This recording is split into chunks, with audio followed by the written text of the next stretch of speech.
Okay, so ladies and gentleman, हमने अपनी कल की क्लास में जो चीज सीखी वो था टीसीपी का स्टैक। ठीक है ना? याद होगा आपको कि हमने कल की क्लास में टीसी ट्रांसपोर्ट लेयर को हम डिस्कस कर रहे थे, और हमने देखा कि ट्रांसपोर्ट लेयर में दो इंपॉर्टेंट प्रोटोकॉल्स हैं, एक टीसीपी और एक यूडीपी।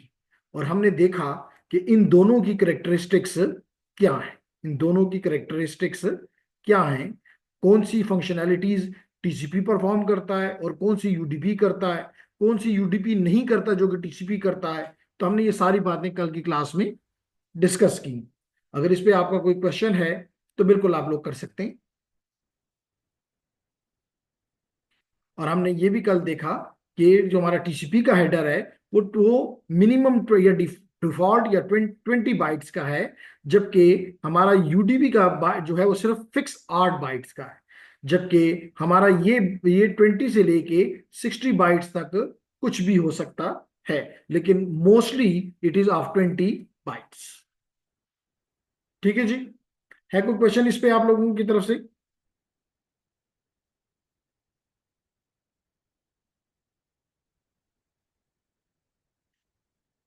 आज हमें काशिफ ने तो बड़ी दिनों के बाद ज्वाइन किया। चलिए, अच्छी बात है कि कम से कम ज्वाइन कर लिया। वरना लेकिन एक चीज आपको काशिफ सीखनी होगी, क्योंकि मैंने अपनी पूरी लाइफ इस तरह गुजारी, और वो ये है कि आपने अपनी ड्यूटीज को, रिस्पॉन्सिबिलिटीज को मैनेज करना होता है। ये कह देना कि जी मेरी जॉब है और मैं पढ़ाई नहीं कर सकता, तो फिर तो या तो पढ़ाई करनी नहीं चाहिए भाई। जब मैं कर ही नहीं सकता तो मैं क्यों करूं? और अगर आपने ये सोचना है कि नहीं मुझे आगे बढ़ना है, और मुझे इसी जगह पे जो भी जॉब है आपकी, इस जगह पे मुझे स्टक नहीं होना, मुझे और अपने लिए अपॉर्चुनिटीज को ढूंढना है, तो फिर लाजमी तौर पे आपको अपनी स्किल, आपको अब पता है आप फील्ड में हैं, आपको पता है कि जो इंडस्ट्री है वो आपकी स्किल पे ऊपर आपको जॉब देती है और आपको रिस्पॉन्सिबिलिटीज देती है, आपको सैलरी देती है। तो इसलिए इम्पॉर्टेंट ये है कि आप अगर कंटिन्यू करना चाहते हैं तो आप अपने आप को मैनेज करेंगे। अब मोस्टली अंडरस्टैंडेबल ये है कि सैटरडे संडे को आपकी कोई ड्यूटी नहीं होती, तो फिर क्यों नहीं, मतलब बस वो तो देखे ना, वही बात है कि इस दिन दिल चाहता है कि बस सोया रहूं, आराम करूं, मैं बड़ा थका हुआ हूं। तो आपने अगर औरों से डिफरेंट होना है तो फिर, मतलब मिसाल के तौर पे, मेरा भी दिल चाहता था कि आज इतवार है, छुट्टी करके घर बैठ जाऊं। मुझे भी बाहर निकला तो नजर आया कि जी गहरे बादल हैं। तो नहीं, अगर आपने अपनी ड्यूटी रिस्पॉन्सिबिलिटीज को देख लिया है तो फिर आपने कहना है कि नहीं जी, इट्स, वालेकुम अस्सलाम। तो इसलिए काशिफ अपने आप को मैनेज करो। तो ओके सर, इंशाल्लाह जरूर। जी करो, ठीक है। तो काशिफ भी हमारे साथ आ गया, और हमें अवेश ने भी कहा कि कोई क्वेश्चन नहीं है, अच्छी बात है। लेकिन अगर पढ़ा है तो फिर क्वेश्चन नहीं है तो अच्छी बात है, अगर पढ़ा नहीं है तो then it is something not good. ठीक। तो मैं, हमें ऑनलाइन फिजिकल भी ज्वाइन कर लिया है, तो मैं, हाँ, इसको ऑन कर देता हूँ मीडिया को।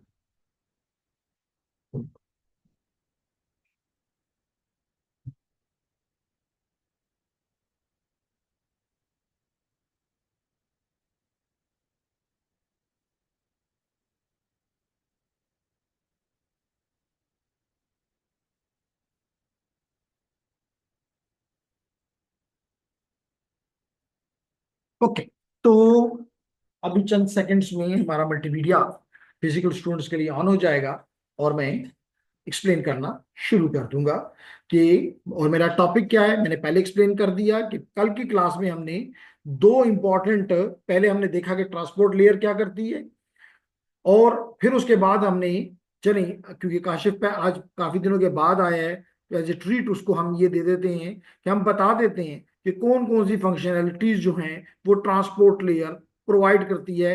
और जब आप उसको यहाँ पे देखेंगे, हेडर्स को देखेंगे दोनों टीसीपी के और यूडीपी के, तो आपके लिए आसानी होगी कि आप इस बात को समझ सकें कि किस तरह ये प्रोटोकॉल ये फंक्शनैलिटीज प्रोवाइड करता है। ठीक है काशिफ? तो ख्याल गौर से सुने।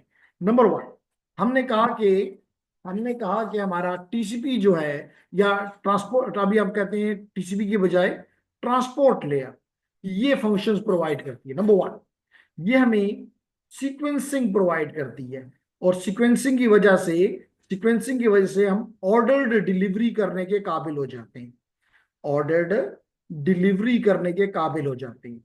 नंबर टू, ये एक्नॉलेजमेंट देती है जिसकी वजह से हम रिलायबिलिटी हासिल कर लेते हैं कि अगर कोई पैकेट हमारा ना पहुंचे, कोई सेगमेंट हमारा ना पहुंचे, तो हम उसको रीट्रांसमिशन करके रीट्रांसमिशन करवा देते हैं, और इस वजह से वो पैकेट जो है वो डेस्टिनेशन तक मस्ट पहुंचता है। इसका मतलब है, इससे पता चलता है कि हमारा नेटवर्क रिलायबल हो गया है।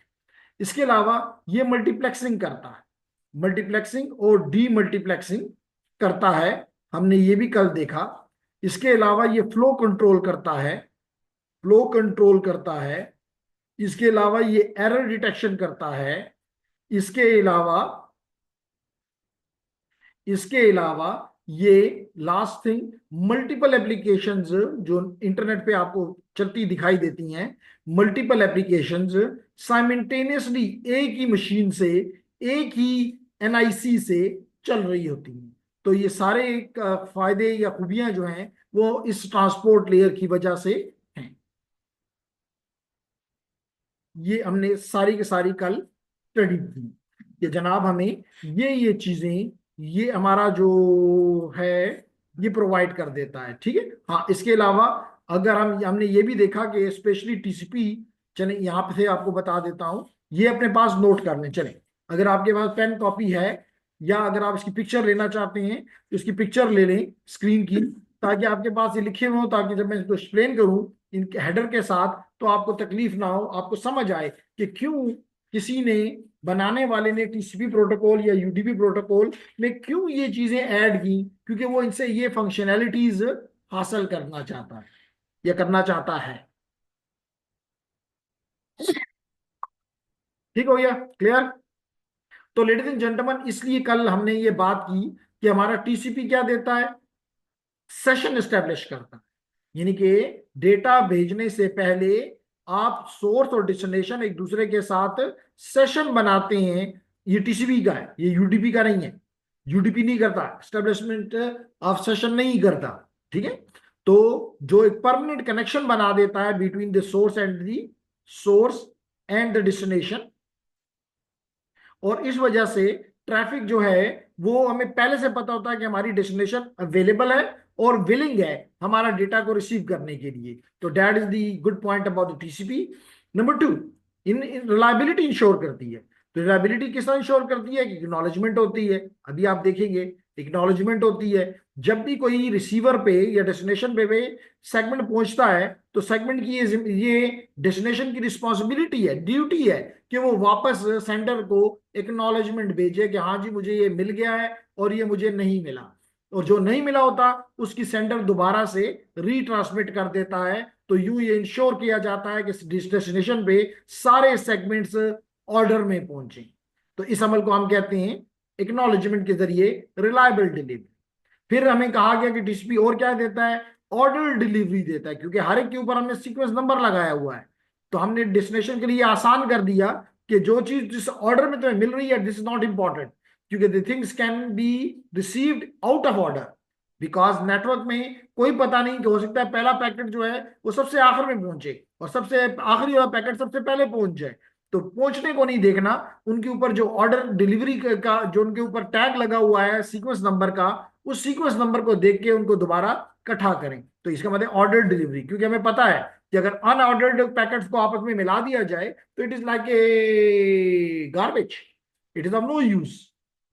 तो इसलिए ये टीसीपी ये भी हमें प्रोवाइड करता है। इसके अलावा फ्लो कंट्रोल, इसका फ्लो कंट्रोल का मतलब है कि डेस्टिनेशन ये सोर्स को कह सकती है, ये इंश्योर कर सकती है कि जनाब जरा स्लो हो जाओ, इस वक्त मैं बिजी हूं, मेरा बफर में जगह नहीं है, मेरा प्रोसेसर अभी फारग नहीं है, तो स्लो हो जाओ, या मेरे रिसोर्सेज काफी ज्यादा हैं इस वक्त, आ जाओ ज्यादा भेजो। तो all this can be done and that phenomenon is called flow control, जिसको मैंने कल आपको एग्जांपल वाइज ये समझाया था कि आपके घर में वाटर टैप लगा हुआ है, वाटर टैप जिसको आप नलका कहते हो।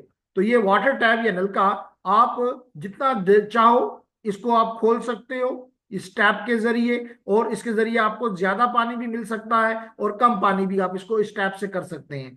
तो इसका मतलब है कि what you are controlling, you are controlling the flow of water out of the tap, which means कि कि आप सोर्स को ये कह रहे हो कि मुझे कम पानी दो, मैंने कम पानी आगे डिलीवर करना है। तो इसी तरह आईपी नेटवर्क्स में सोर्स डेस्टिनेशन, डेस्टिनेशन सोर्स को कह सकती है कम बाइट्स भेजो क्योंकि मेरे पास आपके लिए ज्यादा टाइम नहीं है, फॉर एग्जाम्पल। जी, कोई क्वेश्चन काशिफ? अगर इस पे कोई क्वेश्चन है, नो सर। Okay nice. क्योंकि मैं अब एक्सप्लेन करने जा रहा हूं इसका हेडर, तो हेडर से आपने ये बातें सारी की सारी समझनी है कि ये जो आपको स्क्रीन पे मैंने लिख कर दिया है, ये स्क्रीन पे लिखा हुआ 20 बाइट्स का हेडर, क्या ये फंक्शनैलिटी, 7 फंक्शनैलिटी जो मैंने लिखी है, क्या ये प्रोवाइड कर सकता है या मैंने सब मजाक की है? ठीक है, तो ये सारे सवालों के जवाब अभी आपको अफरीदी की मौजूदगी में मिल जाएंगे। तो जनाब, सबसे पहले आप देख रहे हैं, मैंने कहा है आपको पहले भी कि ये 32 बिट्स का एक वर्ड है, ये 32 बिट्स का एक वर्ड है।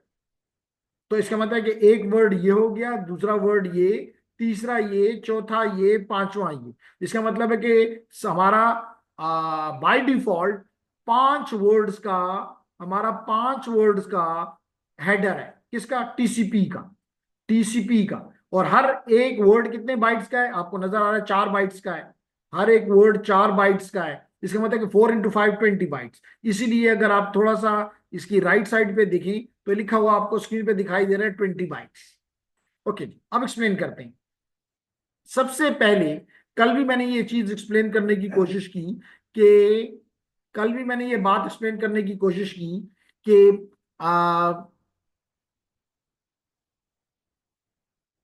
आपकी जो कम्युनिकेशन है वो 4 चीजों से, जिसको टुपल भी मैंने कल लफ्ज इस्तेमाल किया था, इसकी जरूरत होती है। वो 4 चीजें क्या है? नंबर 1, सोर्स का आईपी, सोर्स आईपी और डेस्टिनेशन आईपी। इसके अलावा सोर्स की पोर्ट और डेस्टिनेशन की पोर्ट। तो ये यहां पे आईपी तो आपने पढ़ ली है चैप्टर नंबर 12 और 13 में, 12 और 11 12 शायद। 11 12 में आपने ये पढ़ा, 13 में आपने आईसीएमपी पढ़ा। जी बिल्कुल। तो 11 12 में आपने आईपी एड्रेसेस अच्छी डिटेल में पढ़ लिए हुए हैं। अब हम 14 नंबर चैप्टर में इनकी पोर्ट्स की बात करना चाहते हैं। तो ये आप अगर देखें तो 16 बिट्स की पोर्ट यहां पर भी है, 16 बिट की पोर्ट यहां पर भी है। तो पहले 16 बिट जो है, ऑर्डर इज इंपॉर्टेंट, क्योंकि order is called in the protocol language, in the programming language we called it syntax. तो सेंटेक्स मींस ऑर्डर। तो देखिए, ऑर्डर है कि पहली 16 बिट सोर्स की पोर्ट को रिप्रेजेंट करती है, यानी कि इसको रिप्रेजेंट कर रही है, सोर्स पोर्ट को। और अगली 16 बिट किसको रिप्रेजेंट कर रही है? डेस्टिनेशन की पोर्ट को। अब पोर्ट किसको रिप्रेजेंट कर रहे हैं, ये अच्छा क्वेश्चन है कि पोर्ट किसको रिप्रेजेंट करते हैं। तो मुझे बताएगा काशिफ कि पोर्ट किस चीज को रिप्रेजेंट करेंगे? यानी ये होता यूं है कि अगर मिसाल के तौर पे ये हमारा एप्लीकेशन लेयर है, ये हमारा ट्रांसपोर्ट लेयर है, जिसके ऊपर टीसीपी भी पड़ा हुआ है, यूडीपी भी पड़ा हुआ है, और यहां पे आपकी एप्लीकेशन लेयर में मल्टीपल थाउजेंड्स ऑफ एप्लीकेशंस पड़ी हुई हैं which are communicating with the transport through the transport layer, they are communicating with the network layer, they are communicating with the data link layer and so on। जी, तो बताएंगे आप, कुछ idea देंगे हमें काशिफ कि किस तरह ये पोर्ट नंबर का क्या आपको क्या फील हो रहा है यहाँ पे? सर ये एप्लीकेशन का पोर्ट नंबर होता है। ये एक नंबर, एक लॉजिकल पोर्ट होती है बिटवीन दी एप्लीकेशन की इंस्टेंस की, क्योंकि एक एप्लीकेशन मल्टीपल इंस्टेंसेस भी रन कर सकती है। तो इसलिए एप्लीकेशन कहने की बजाय मैं कहूंगा एप्लीकेशन की इंस्टेंस की। तो एक एप्लीकेशन की मल्टीपल इंस्टेंस भी हो सकती हैं और अलग अलग पोर्ट भी हो सकती है। जैसे मिसाल के तौर पे ये हमारा एसएसएच है, तो एसएसएच आता है पोर्ट नंबर 22 पे। आपका टेलनेट है, तो आपका टेलनेट आता है पोर्ट नंबर 23 पे। आपका एफटीपी है, तो एफटीपी आपका आता है पोर्ट नंबर 21 पे।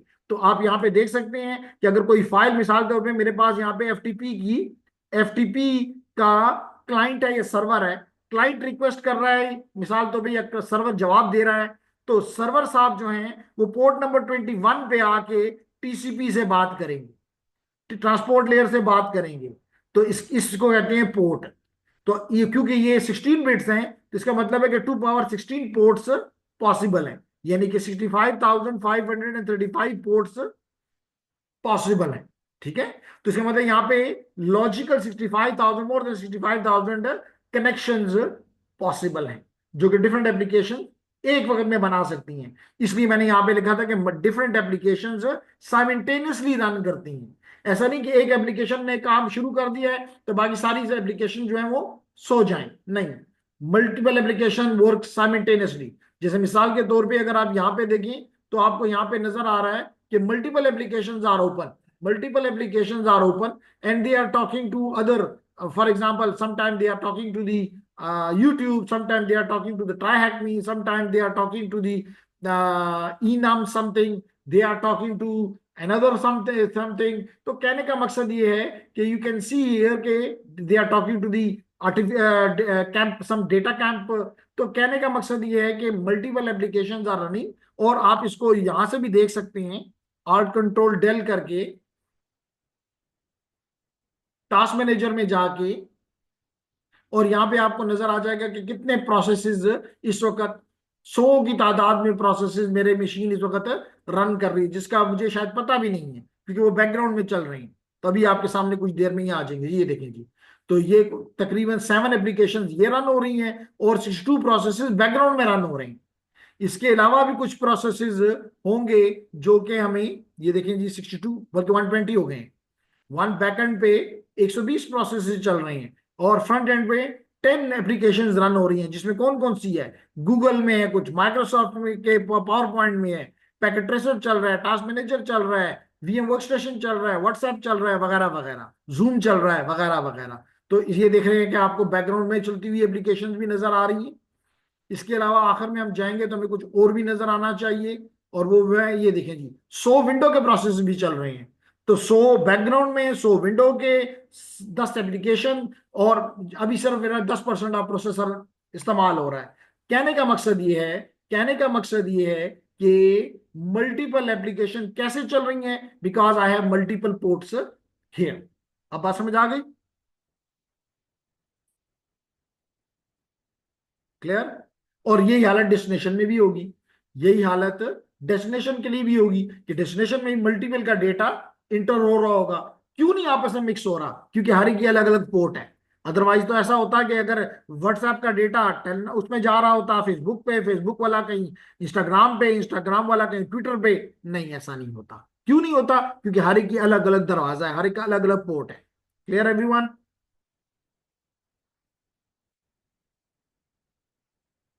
जी अब्दुल्ला, Yes, sir, clear है। शाबाश, इरफान, अवेश, सईदुल्ला, बात समझ आ गई? पोर्ट की क्या होती है टीसीपी में पोर्ट, और यही फंक्शन यूडीपी में भी पोर्ट का होगा, जो कि मैं अभी कुछ देर में एक्सप्लेन करूंगा। ओके, जब आपको जवाब नहीं दे रहे तो मैं ये ज्यूम करूंगा कि खामोशी से मुराद ये लूंगा कि आपको समझ आ रही है। तो अवेश ने जवाब दे दिया कि नो सर, कोई क्वेश्चन नहीं है, और all clear from Abdullah as well. Okay, nice. उसके बाद है जी, नेक्स्ट आइटम आपको नजर आ रहा है, and that is the understood. Okay जी। तो gentleman, the third one which is word number 2 is about the sequence number. तो आप देख रहे हैं कि 32 बिट का सीक्वेंस नंबर मौजूद है, कल भी बताया था। तो लेडीज एंड जेंटलमैन, अगर ये 62 बिट्स हैं तो आप मेरे इस बात से एग्री करेंगे कि इसका मतलब है कि मेरे पास 2 power 32 which is more than 4.3 billion, which is more than 4.3 to 10 power 9। जैसे मतलब जीरो से लेके 4.3 बिलियन तक मैं ये नंबर्स, मेरी मशीन ये नंबर्स अपने पैकेट्स के ऊपर, अपने सेगमेंट्स के ऊपर लगा सकती है। तो that is the sequence number. और लाजमी तौर पे जब मेरी तरफ से कुछ चीज जाएगी तो मैं सीक्वेंस नंबर लगाऊंगा, और जब मुझे कोई उसकी एक्नॉलेजमेंट देगा तो लाजमी तौर पे, अभी आपको बताऊंगा, अगर सीक्वेंस नंबर लेट करो कि अगर 50 लगाया एक सेगमेंट के ऊपर, तो जवाब में उसका सीक्वेंस नंबर में 51 दिया जाएगा। क्यों दिया जाएगा? इसका मतलब 51 का मतलब ये होगा कि 50 बार जो मुझे तुमने बाइट्स भेजे हैं वो मुझे रिसीव हो गए हैं, अब तुम 51 से स्टार्ट करो। तो इसका मतलब कि दिस एक्नॉलेजमेंट का सीक्वेंस नंबर उसी रेंज में होना चाहिए, उसी नंबर ऑफ बिट्स में होना चाहिए, यानी 32 बिट्स में होना चाहिए जिस तरह के सीक्वेंस नंबर है। Got it everyone?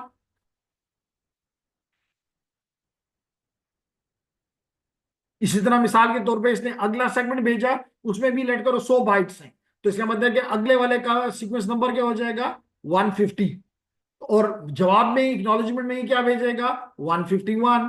जिसका मतलब है कि 150 तक मुझे मिल गए हैं। अब 151 से स्टार्ट करो। लेट कर इसने 200 बाइट और भेज दिए तो उसका नंबर हो जाएगा 351, 350। तो इसने अगले 200 भेज दिए हैं। अब ये जवाब में इसको वापस 351 देगा। तो ये 351 से दो मतलब होते हैं। एक मतलब होता है कि यहां से तुम शुरू करो, और इसके ये मतलब भी होता है कि यहां तक मुझे मिल गए हैं, इससे एक कम तक मुझे मिल गए हैं। अब उसका अब गम मत करो, मुझे ये चीज आपकी रिसीव हो चुकी है। और उसी को देखकर जो सेंडर होता है वो अपने बफर से इन बाइट्स को निकाल देता है। करें जी सवाल, कोई मसला है तो करें सवाल।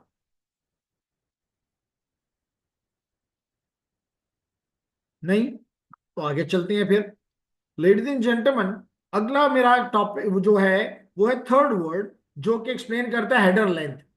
तो ये 4 बिट्स का है। तो आपको नजर आ रहा है कि ये 4 बिट्स का लेंथ है। तो 4 बिट में तो 0 to 15 आता है। 4 बिट में तो 0 to 15 आता है, आपको पता है। लेकिन मेरे पास तो मिनिमम 20 बाइट्स हैं। तो क्या मैं इसमें कैसे लिखूंगा? मैं इसमें बाइट्स में नहीं लिखूंगा, मैं इसमें वर्ड्स में लिखूंगा। इसलिए हमेशा मैं मोस्टली आप यहां पे देखेंगे कि हेडर लेंथ में 5 आ रहा है, हेडर लेंथ में 5 आ रहा है। फिर उसके बाद 6 बिट्स जो हैं वो रिजर्व्ड। रिजर्व का मतलब है कि इस्तेमाल नहीं हो रही। इसका मतलब है कि वो फ्यूचर के लिए छोड़ दी गई है। तो कोई पर्पस वाइज अगर कोई इंटेलिजेंट बंदा इसको यूज करना चाहे तो कर सकता है। इस वक्त इनका कोई यूज लिटरेचर में नहीं है, स्टैंडर्ड में नहीं है। अब हम आते हैं इंपॉर्टेंट टर्म की तरफ, and that is the control bits, जिसको कल मैंने कहा था कि इसको फ्लैग्स भी कहते हैं। तो जेंटलमैन, हर फ्लैग को, और फ्लैग कितने बिट्स का है? 6 बिट्स का है। कैसे इस्तेमाल होता है? Let's see this, this is very important. तो चलें यहीं पे हम इससे मांग लेते हैं, या चलें यहां पे मांगने की बजाय कंट्रोल बिट्स, 6 बिट्स हमारे सामने सिर्फ लिख दे, उसको एक्सप्लेन मैं फिर आपको करवा देता हूं जी।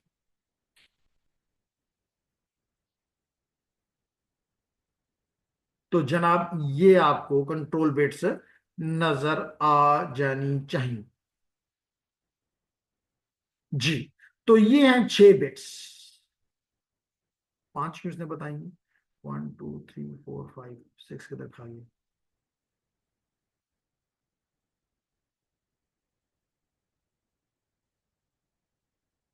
रीसेट को खा गया है। रीसेट का भी एक होता है, लेकिन मैं यहां से नहीं देखता फिर।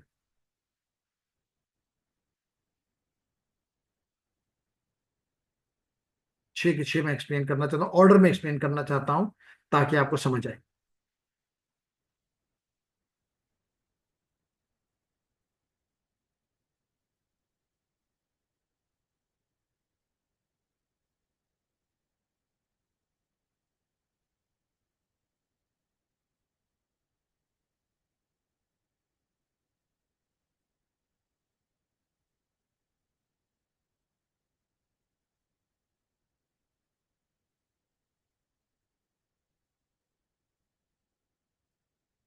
तो जनाब ये आपको 6 बिट्स मैंने जैसे कहा वो आपको मैंने दिखा दी।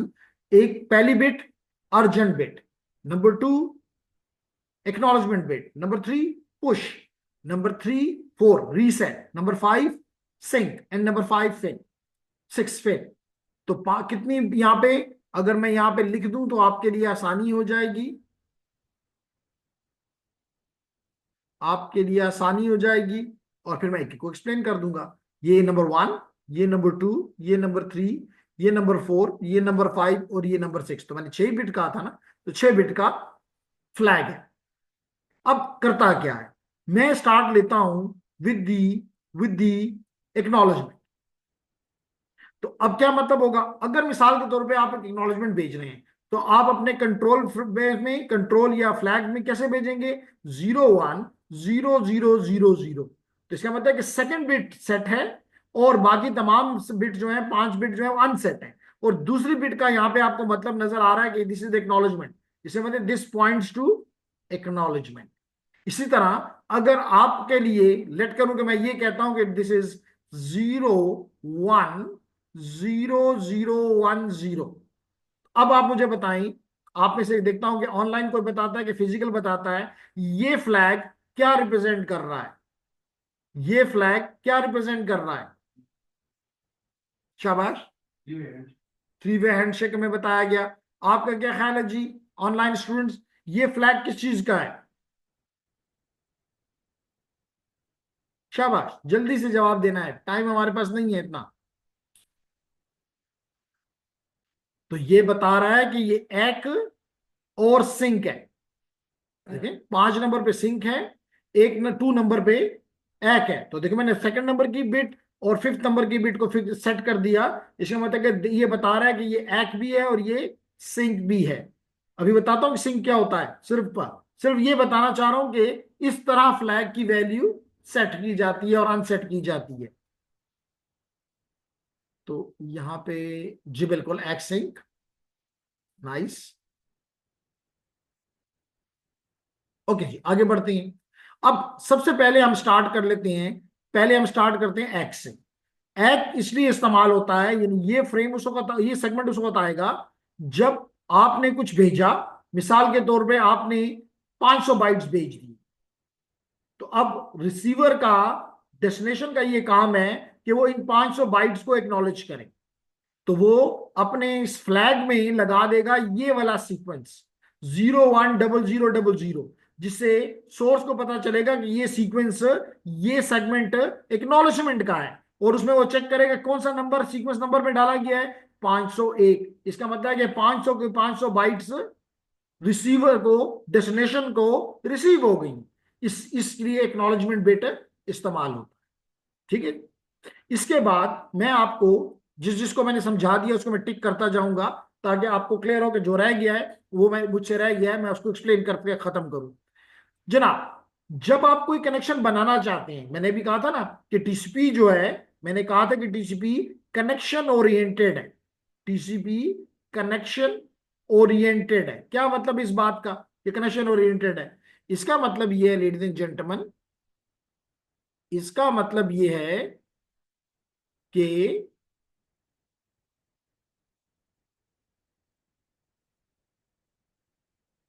इसका मतलब ये है कि जी, इसका मतलब ये है कि पहले सोर्स, एक तरफ सोर्स है और दूसरी तरफ डेस्टिनेशन है। तो सोर्स डेस्टिनेशन से अगर बात करना चाहता है तो पहले वो सोर्स को, जैसे मैंने आपको कहा था कि अगर आप किसी के साथ कोई बात करना चाहते हैं तो बीइंग ए मुस्लिम हम कहते हैं हेलो, सॉरी अस्सलाम वालेकुम, और जो नॉन मुस्लिम है वो कहते हैं हेलो। तो मिसाल के तौर पे इसने कहा हेलो। इस हेलो का मतलब क्या होता है? इसका मतलब ये नहीं होता कि डेस्टिनेशन को कुछ कहा जा रहा है। इसका मतलब है कि सेकंड पर्सन को ये कहा जा रहा है कि please give me your attention. इसका मतलब है कि जी I want to talk to you, I want to talk to you. तो ये हेलो का मैसेज, आप कह लें कि हेलो का सेगमेंट आपने भेज दिया। अब अगर ये आपसे बात करना, उसने सुन लिया और वो आपसे बात करना चाहता है तो आपको हेलो का जवाब हाय में दे देता है। इससे आपको पता चल जाता है कि उसने मेरी बात सुन भी ली है और वो मुझसे बात करना भी चाहता है। तो लेडीज एंड जेंटलमैन, इसी तरह नेटवर्किंग में ये होता है, नेटवर्किंग में ये होता है कि पहले सोर्स इसको हेलो की तरह एक सिंक पैकेट भेजता है, जो मैंने अभी एक्सप्लेन कर रहा हूं कि सिंक का पैकेट, यानी कि उसमें कौन सा पैकेट, कौन सा बिट उसमें सेट करता है, 5वां। इसका मतलब है कि यहां पे उसने क्या किया, 0 0 0 0 0 1 0। इसका मतलब है कि ये सिंक पैकेट है, सिंक का सेगमेंट है, जो कि डेस्टिनेशन को ये बता रहा होता है कि somebody want to talk to you. अब डेस्टिनेशन की मर्जी, अगर वो इस कम्युनिकेशन में इंटरेस्टेड है तो वो इसको एक्नॉलेज करेगा। एक्नॉलेज का मतलब है, जिसे मैंने एक्सप्लेन किया, नंबर 2। इसका मतलब वो सेकंड बिट को 1 करके वापस भेजेगा। लेकिन लाजमी, इसका मतलब है कि उसने ये 2 बिट जब उसने सेट किए तो इसका मतलब उसने एक कर दिया। इसका मतलब उसने एक्नॉलेज कर दिया सिंक को, उसने सिंक को एक्नॉलेज कर दिया। लेकिन याद रखो कि जब सोर्स डेस्टिनेशन से बात करती है तो मोस्टली ऑलवेज डेस्टिनेशन को भी सोर्स से बात करनी होती है, फिर उसने भी जवाब देने होते हैं। तो इसलिए वो अपना सिंक भी इसकी तरफ भेजेगा, यानी 5वां बिट भी 1 कर देगा।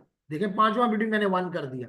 तो अब इसका मतलब है कि इसमें सेकंड बिट एक्नॉलेजमेंट भी है और इसमें सिंक भी है, इसलिए हम कहते हैं सिंक एक है। नॉर्मली तो हम इसको क्या कहते हैं, सिंक प्लस एक है। तो इसने सिंक प्लस एक भेज दिया। अब लाजमी तौर पे इस एक ने तो इसको ये बता दिया कि जी the destination is willing to talk to you, लेकिन सिंह ने बताया ये कि जी वो भी आपसे बात करना चाहता है। लाजमी तौर पे इसको भी एक करना पड़ेगा।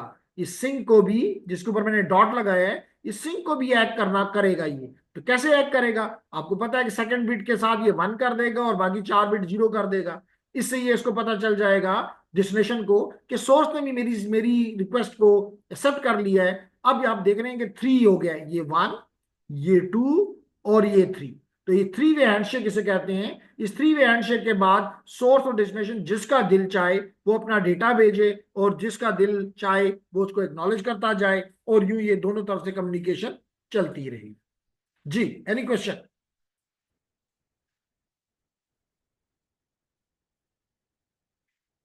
तो ऑनलाइन में नंबर हमारा इंप्रूव हुआ या डिक्रीज हुआ? नहीं जी, वो ही नंबर है।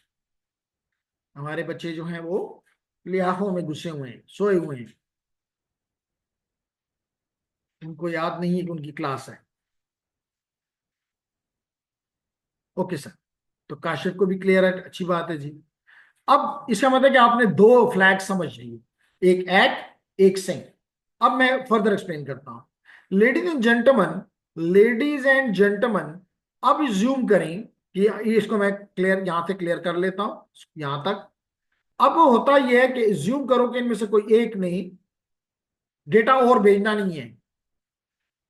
कहते हैं जी बस और तजमा छुट्टी करता हूं, इसका मतलब कि कनेक्शन को क्लोज करना चाहता हूं।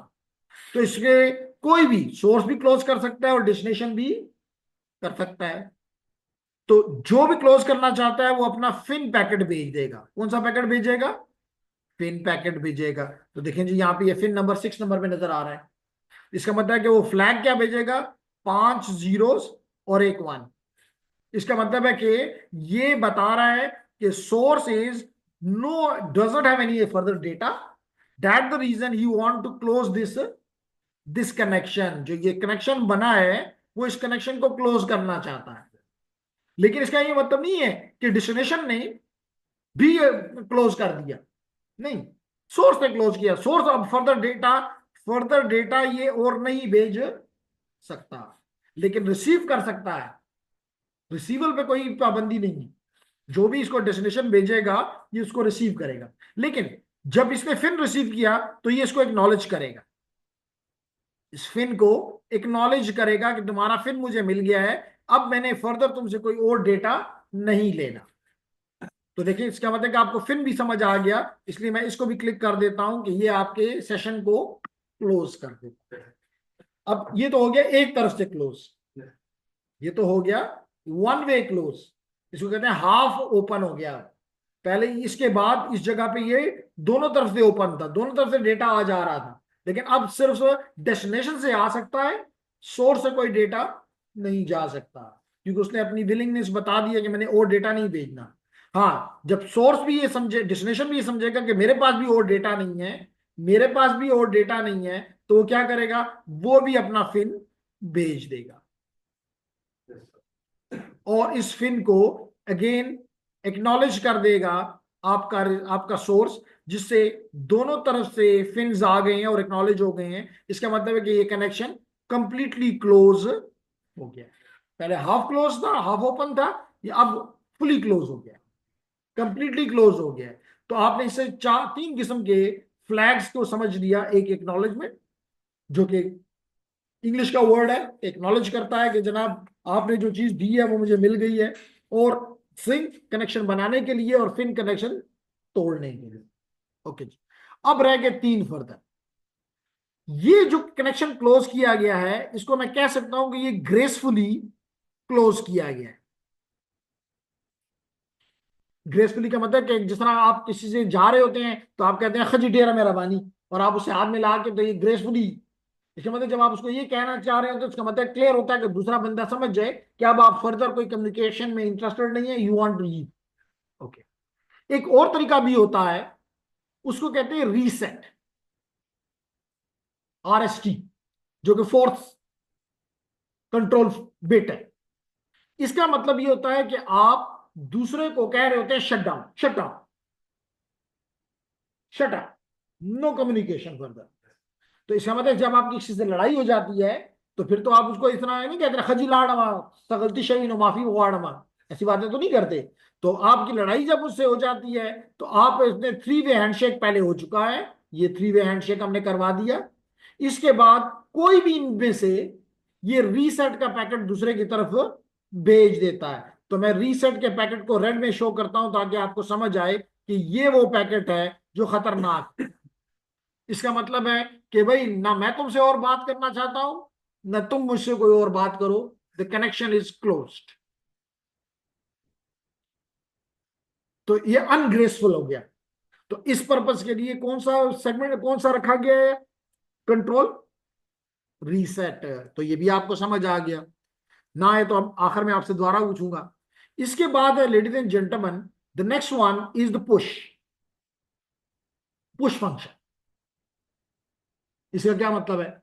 पुश का मतलब ये होता है कि मोस्टली जब डेटा आता है फिजिकल लेयर के पास, फिजिकल लेयर देती है डेटा लिंक लेयर को, डेटा लिंक लेयर देती है नेटवर्क लेयर को, नेटवर्क लेयर देता है ट्रांसपोर्ट लेयर को।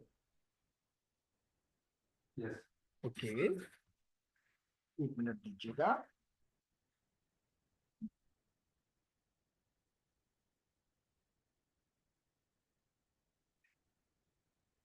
ओके, तो आप बात हम कर रहे थे कि हमारे किस डेटा के किस कहां पे आ गया डेटा, हमारे ट्रांसपोर्ट लेयर। अब ट्रांसपोर्ट लेयर ये देख रहा होता है कि नीचे से अगर और डेटा भी आ रहा है तो आ जाए, फिर मैं एप्लीकेशन लेयर को दे दूंगा, फिर मैं ऊपर एप्लीकेशन लेयर को दे दूंगा।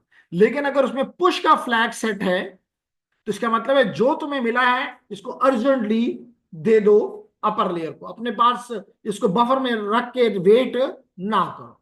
So this tell the application that the data should be transmitted immediately and that we don't want to wait to fill the entire segment। यानी कि इसका दूसरा मतलब ये भी है, जब एप्लीकेशन लेयर ने दिया डेटा ट्रांसपोर्ट लेयर को यानी टीसीपी को और पुश फ्लैग को 1 कर दिया, जो कि सेकंड जो कि थर्ड बिट है, यानी कि 0 0 1 एंड 0 0 0 6 बिट है ना, तो थर्ड बिट 1। ओके, तो आगे बढ़ते हैं लेडीज एंड जेंटलमैन। तो हम बात कर रहे थे कि पुश की, कि अगर हमारी एप्लीकेशन लेयर ने यानी कोई भी डेटा दिया ट्रांसपोर्ट इन टीसीपी को और पुश का फ्लैग सेट कर दिया, तो इसका मतलब है कि उसको कहा जा रहा है टीसीपी को मत वेट करो फर्दर बिट्स का या बाइट्स का, जो भी तुम्हें हमने दिया है सेगमेंट, चाहे उसमें 10 बाइट्स हैं 20 बाइट्स हैं, give it to the network layer. Hariya, this is the function of the push flag. और अब एक्नॉलेजमेंट भी समझा दिया, पुश भी समझा दिया, रीसेट भी समझा दिया, सिंक भी समझा दिया, फिन भी समझा दिया, बस एक अर्जेंट रह गया। अर्जेंट फ्लैग का ये मतलब होता है, ये पॉइंटर का ये मतलब होता है कि इसका मतलब अगर पहला बिट 1 है और अगले तमाम के तमाम मिसाल के तौर पे 0 है, तो इसका मतलब इसमें अर्जेंट बिट 1 है। अगर अर्जेंट बिट 1 हो तो मैं अभी आपको लेकर जाऊंगा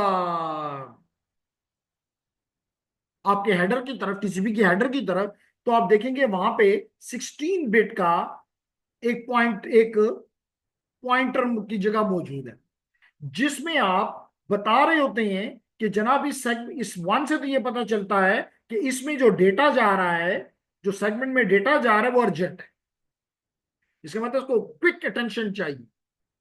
और और ये बताया जा रहा होता है कि ये बताया जा रहा होता है इस पॉइंटर के जरिए कि कहां पे वो डेटा एंड हो रहा है। तो पूरा पूरा सेगमेंट तो लाजमी नहीं है कि उसमें सारा ही अर्जेंट डेटा हो सकता है कि बाइट नंबर 1 से लेके बाइट नंबर 50 तक या 1000 तक उसमें अर्जेंट डेटा है और उसके बाद अनअर्जेंट डेटा है, नॉर्मल डेटा है। तो आप उसको बता रहे होते हैं कि जनाब जो मैं अभी जहां से मैं अब हूं यहां से स्टार्ट करो और 1000 बाइट तक जल्दी से इसको प्रोसेस करो बिकॉज इट इज अर्जेंट। तो यूं मैंने 6 के 6 बाइट्स, 6 के 6 बिट्स कंट्रोल फ्रेम के फ्लैग्स के आपको एक्सप्लेन कर दिए। अगर आपका अभी कोई क्वेश्चन है तो बिल्कुल आप क्वेश्चन कर सकते हैं। जी अब्दुल्ला, काशिफ, इरफान, अवेस, निमरा एंड सईदुल्ला। नहीं सर, कोई क्वेश्चन नहीं है। जी। तो काशिफ का कोई क्वेश्चन नहीं है, लेकिन इसका ये मतलब नहीं कि कोई और क्वेश्चन नहीं कर सकता। अगर किसी और का भी कोई भी क्वेश्चन बनता है तो बखुशी कर सकता है। तो ये 6 बिट्स, यहाँ पे तो सिर्फ एक फील्ड था, मैंने इसको तकरीबन आधा घंटा लगा के एक्सप्लेन किया कि 6 बिट्स का यहाँ पे मतलब क्या है। फिर उसके बाद है विंडो। तो और इसके हैं 16 बिट्स। तो ये विंडो का काम क्या होता है ladies and gentleman? Flow control. इस विंडो का मतलब होता है फ्लो कंट्रोल। तो यहां पे आप देखें विंडो, तो कहता है 16 bit field specifies how many bit the receiver is willing to receive. इसका मतलब क्या हुआ इस लफ्ज का? इस लफ्ज का क्या मतलब हुआ? How many bytes the receiver is willing to receive. इसका मतलब है कि अगर यहाँ पे उसको बड़ा नंबर दे दे, मिसाल के तौर पे दे दे 50,000, तो आप उसको 50,000 बाइट्स भेज देगा, इसका मतलब तेज हो जाएगा। अगर वह यहाँ पे उसको दे दे 100 बाइट, तो बस 100 बाइट के बाद वो रुक जाएगा। इसका मतलब कि आपने उसको स्लो डाउन कर दिया। तो इसका मतलब आपने उसकी स्पीड को चेक कर दिया कि जब तक आप 100 बाइट्स का उसको एक्नॉलेजमेंट नहीं देंगे, वो 1 बाइट भी और भेज नहीं सकता। So it is used so the receiver can tell the sender that it would like to receive more data than what it is currently receiving, or it is willing to receive less data as compared to it is receiving currently. So it does so by specifying the number of bytes beyond the sequence number in the acknowledgement field. तो ये बता रहा होता है कि जनाब आप मुझे कितने बाइट्स भेजें, फर्दर आप भेज सकते हैं जिसके लिए आपको इजाजत है, इन अदर वर्ड्स। तो दैट द रीजन हम कहते हैं ये बेसिकली किस पर्पस के लिए है? ये फ्लो कंट्रोल के लिए है। फिर उसके बाद है जनाब चेकसम। आपको पता है चेकसम यूज होता है एरर डिटेक्शन के लिए। चेकसम इस्तेमाल होता है एरर डिटेक्शन के लिए।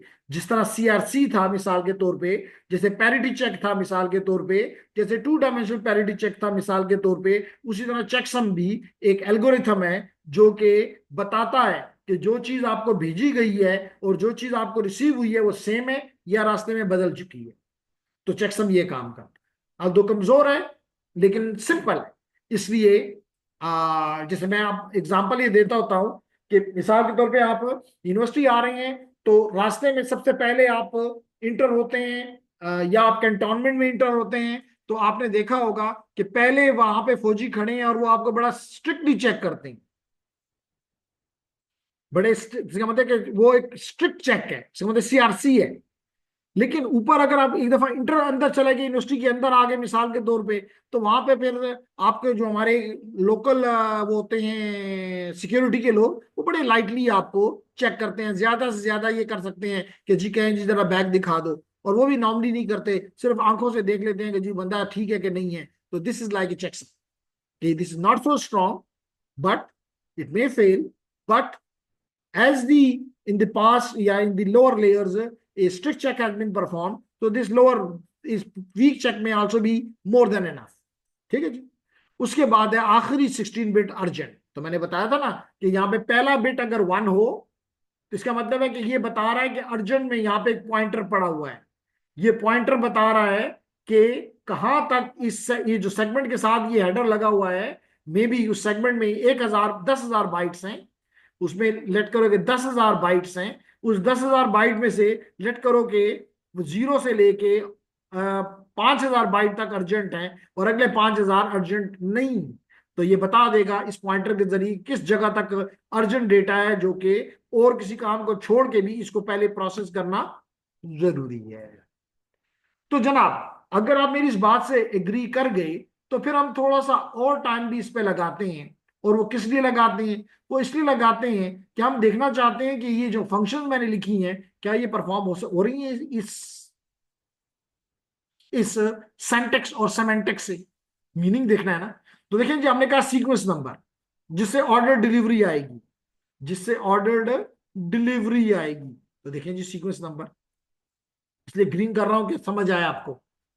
फिर हमने कहा एक्नॉलेजमेंट से रिलायबिलिटी, ये लिख देंगे एक्नॉलेजमेंट से रिलायबिलिटी। तो 1 भी हो गया, 2 भी हो गया। अब लाजमी तौर पे अगर एक्नॉलेजमेंट नहीं आती तो इसका मतलब वो पैकेट नहीं पहुंचा, तो इसका मतलब रीट्रांसमिशन भी हो जाएगी। एक्नॉलेजमेंट आपने नहीं दी, डेस्टिनेशन ने एक्नॉलेजमेंट नहीं दी, तो एक्नॉलेजमेंट नहीं है, तो अंडरस्टैंडेबल है, रीट्रांसमिशन होगी। फिर हेडर लाइन तो सिर्फ इसलिए है कि भाई क्या कोई ऑप्शनल फील्ड है कि नहीं है, इसका और कोई वो नहीं है। कंट्रोल बिट्स मैंने आज एक्सप्लेन किया। फिर विंडो फ्लो कंट्रोल, सॉरी मैंने यहाँ ये लिखा है 5 नंबर पे, फ्लो कंट्रोल। ये source port destination port multiple application चलाने के लिए, मल्टीपल एप्लीकेशन चलाने के लिए और बहुत सी एप्लीकेशन को एक वक्त में रन कराने के लिए पोर्ट जो है काम करती है, इसलिए हम कहते हैं ये मल्टीप्लेक्सिंग करती है। इसको और भी एक्सप्लेन कर देता हूं 1 सेकंड में। चेकसम एरर डिटेक्शन के लिए, तो देख लो 7 की 7 चीजें इसके जरिए पूरी हो रही हैं या नहीं हो रही हैं। यहां पे मैं इधर में इशारा लगा देता हूं, चेकसम, विंडो, और देखो सारी source port destination port multiplexing के लिए। तो देखें सारी फील्ड जो है उनका कोई ना कोई मकसद है, बेमकसद सिर्फ एक रिजर्व फील्ड ही यहाँ पे 6 बिट्स हैं जिनको कहा जा रहा है कि फ्यूचर में अगर जरूरत हुई तो इस्तेमाल कर लेंगे। अब बताएंगे, है कोई आपका कोई मुश्किल सवाल?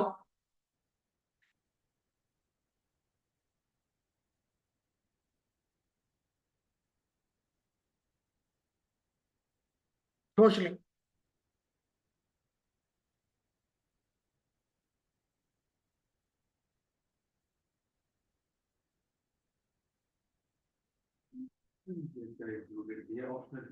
यानी कि अगर कोई और भी चीज में ऐड करनी हो तो 4 बाइट्स का एक और वर्ड ऐड करके आप वो ऑप्शनल चीजें भी ऐड कर सकते हैं, लेकिन मोस्टली इस्तेमाल नहीं होता। तो ये अगर मल्टीप्लेक्सिंग आपको समझ नहीं आई तो मैं ये थोड़ा सा एक्सप्लेन कर दूं कि ये आप देखें कि ये आपकी मल्टीपल एप्लीकेशंस हैं and all of them are sending data to a single protocol which is TCP, and the TCP is combining them and giving at a single single something to the IP.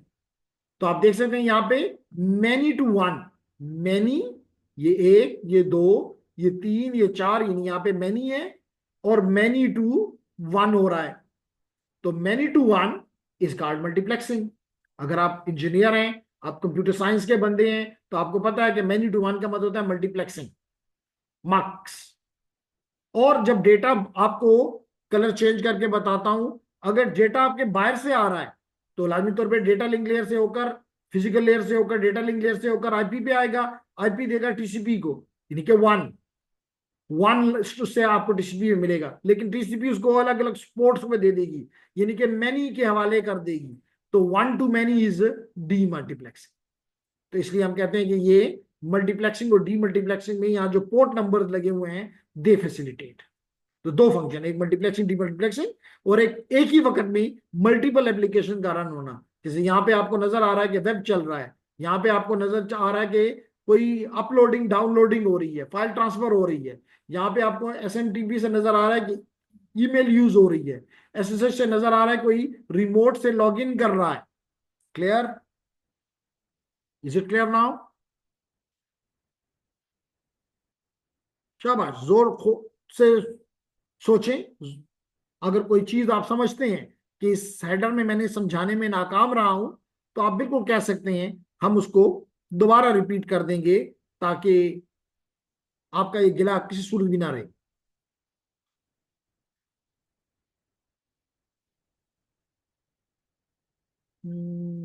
Kashif कहता है कि जी clear है। Okay, तो अब हम आ जाते हैं जी इसके दूसरे भाई की तरफ जिसका नाम है यूडीपी। ओके, इरफान सर ये मल्टीप्लेक्सिंग और डीमल्टीप्लेक्सिंग कौन करता है? ओके, ये मल्टीप्लेक्सिंग और डीमल्टीप्लेक्सिंग कौन करता है? मैं दोबारा इस स्लाइड पे आ गया। जेंटलमैन, अगर आप थोड़ी सी तवज्जो दे दें, आप थोड़ी सी तवज्जो दे दें तो आपको नजर आएगा कि करता कौन है। जैसे मैंने आपको कहा कि इस यहाँ पे जब आएगा तो यहाँ पे इसके नीचे आपका डेटा लिंक लेयर है और डेटा लिंक लेयर के नीचे आपकी फिजिकल लेयर है और फिजिकल लेयर आपकी मीडिया से कनेक्टेड है, या मीडिया ही फिजिकल लेयर का media is part of the physical layer. तो फिजिकल पे आया, फिजिकल ने हार्डवेयर को दे दिया, हार्डवेयर ने आईपी को दे दिया, यानी कि ओएस को दे दिया, ओएस ने अपने दूसरे ओएस के पार्ट को टीसीपी को दे दिया। अब इस डेटा जो टीसीपी को मिला, इसमें एचटीटीपी का ट्रैफिक भी है, एचटीटीपी की ट्रैफिक भी है, इसमें एफटीपी की ट्रैफिक भी है, फॉर एग्जांपल इस एग्जांपल के मुताबिक एसएमटीपी की एग्जांपल भी है और एसएसएच की एग्जांपल भी है। अब ये क्या करेगा टीसीपी, हर सेगमेंट को देखेगा जिस सेगमेंट पे मिसाल के तौर पे पोर्ट नंबर 80 लिखा हुआ है, दूसरे के ऊपर पोर्ट नंबर 21 लिखा हुआ है, दूसरे के ऊपर एसएमटीपी या 25, या याद आ गया 25, और एसएसएच 22, बिल्कुल ठीक। तो ये पोर्ट नंबर्स को ये टीसीपी देख के जो 80 का होगा वो इसको इसके हवाले कर देगा, जिसके ऊपर पोर्ट नंबर 80 लिखा होगा, जिसके ऊपर 21 लिखा होगा उसको इधर भेज देगा, जहां पे 25 लिखा होगा उसको ईमेल के एप्लीकेशन के हवाले कर देगा, और जहां पे 22 लिखा होगा उसको एसएसएच के हवाले कर देगा। तो इसका मतलब है कि टीसीपी ने इनको डीमल्टीप्लेक्स कर दिया, अलग अलग कर दिया, यानी कि वन टू मैनी कर दिया। और इसी तरह जब इनकी तरफ से कुछ आएगा तो इन डिफरेंट पोर्ट से आ रहा है, तो ये इसको सबको इकट्ठा करके आईपी के हवाले कर रहा है, तो यूं इसने मल्टीप्लेक्सिंग कर दी। तो इसका मतलब है कि ये टीसीपी इन्वॉल्व है मल्टीप्लेक्सिंग और डीमल्टीप्लेक्सिंग में। जी Irfan.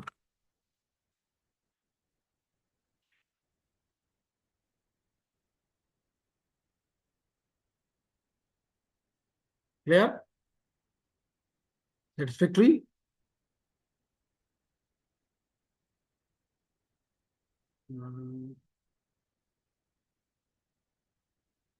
Okay nice, it's clear then nice. ये ये स्टूडेंट सोच रहे कि वो डिवाइस वगैरह है। लॉजिकली हो रहा है, सॉफ्टवेयर में हो रहा है। तो हमें निम्रा ने फिर चंद सेकंड का के लिए आके शायद नाश्ते के लिए चली गई, कहती है नाश्ता क्लास हम बूशी, वेरी बैड। तो अब हम बात कर रहे हैं इसके टीसीपी के छोटे भाई की, जिसका नाम है यूडीपी, जो कि ये जो फंक्शनैलिटीज मैंने आपको बताई इनमें से कई फंक्शनैलिटीज नहीं करता। मिसाल के तौर पे मैं यहां पे ले लेता हूं, कौन सा पेन ले लूं, ये ले लेता हूं, चले जी, ब्लू येलो।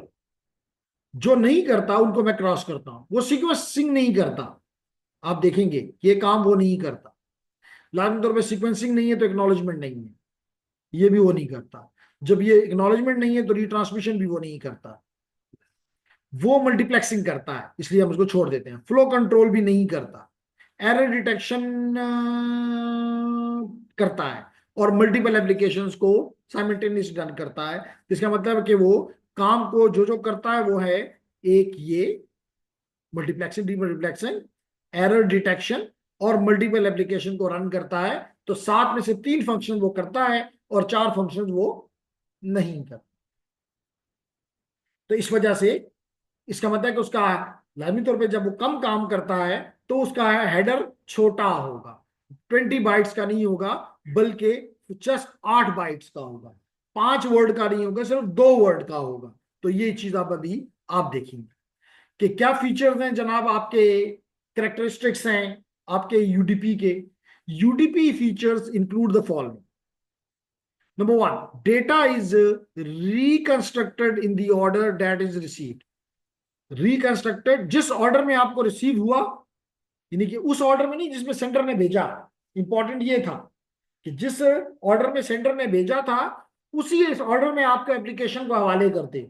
लेकिन ये काम क्योंकि इसमें कोई सीक्वेंस नंबर है ही नहीं, तो ये काम हमारा यूडीपी नहीं कर सकता, बल्कि जिस ऑर्डर में उसको मिलता है उसी ऑर्डर में वो ऊपर एप्लीकेशन के हवाले कर देता।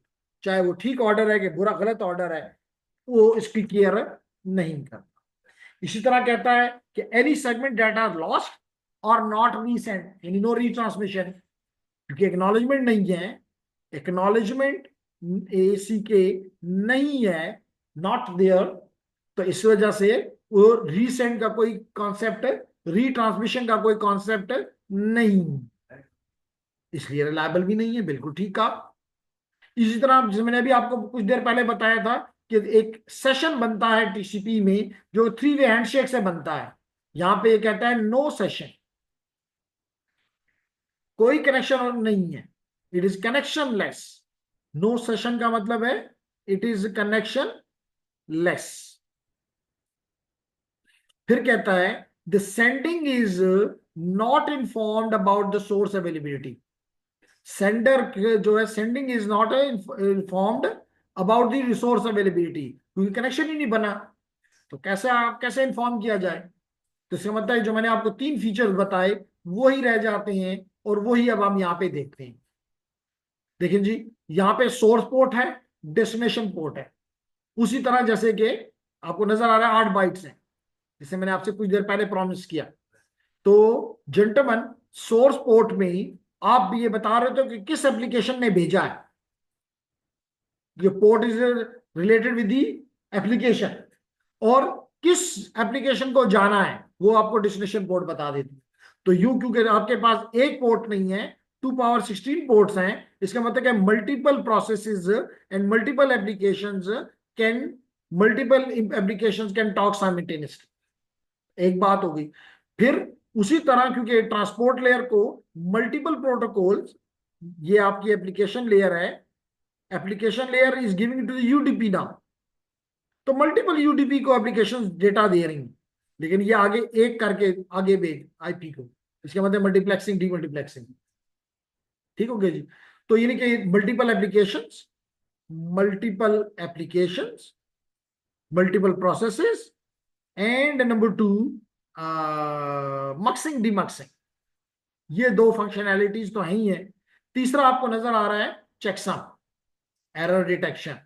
तो मैंने अभी आपको बताया था कि ये 3 फंक्शंस रह जाते हैं जो कि आपका यूडीपी लेता है। इसके अलावा ये कोई रिलायबिलिटी, किसी किस्म का कनेक्शन बनाना, जब कनेक्शन बना नहीं तो किसी किस्म का कनेक्शन तोड़ना, किसी किस्म का फ्लो कंट्रोल, कोई ऐसी फंक्शनैलिटी ये नहीं देता। इसलिए नॉर्मली कहा जाता है कि यूडीपी जो है ये शॉर्ट है। शॉर्ट के लिए हम नॉर्मली इस्तेमाल करते हैं लफ्ज स्मार्ट है। Yes. तो ये स्मार्ट है, स्मार्ट होने की वजह से ये कम प्रोसेसिंग करता है, ये कम प्रोसेसिंग का टाइम लेता है, इसलिए फास्ट है। इसलिए क्योंकि फास्ट है, ये रियल टाइम एप्लीकेशन के लिए मोर सुटेबल है। जी जेंटलमैन, यूडीपी के बारे में अगर आपका कोई शक शुबा है तो बात करें।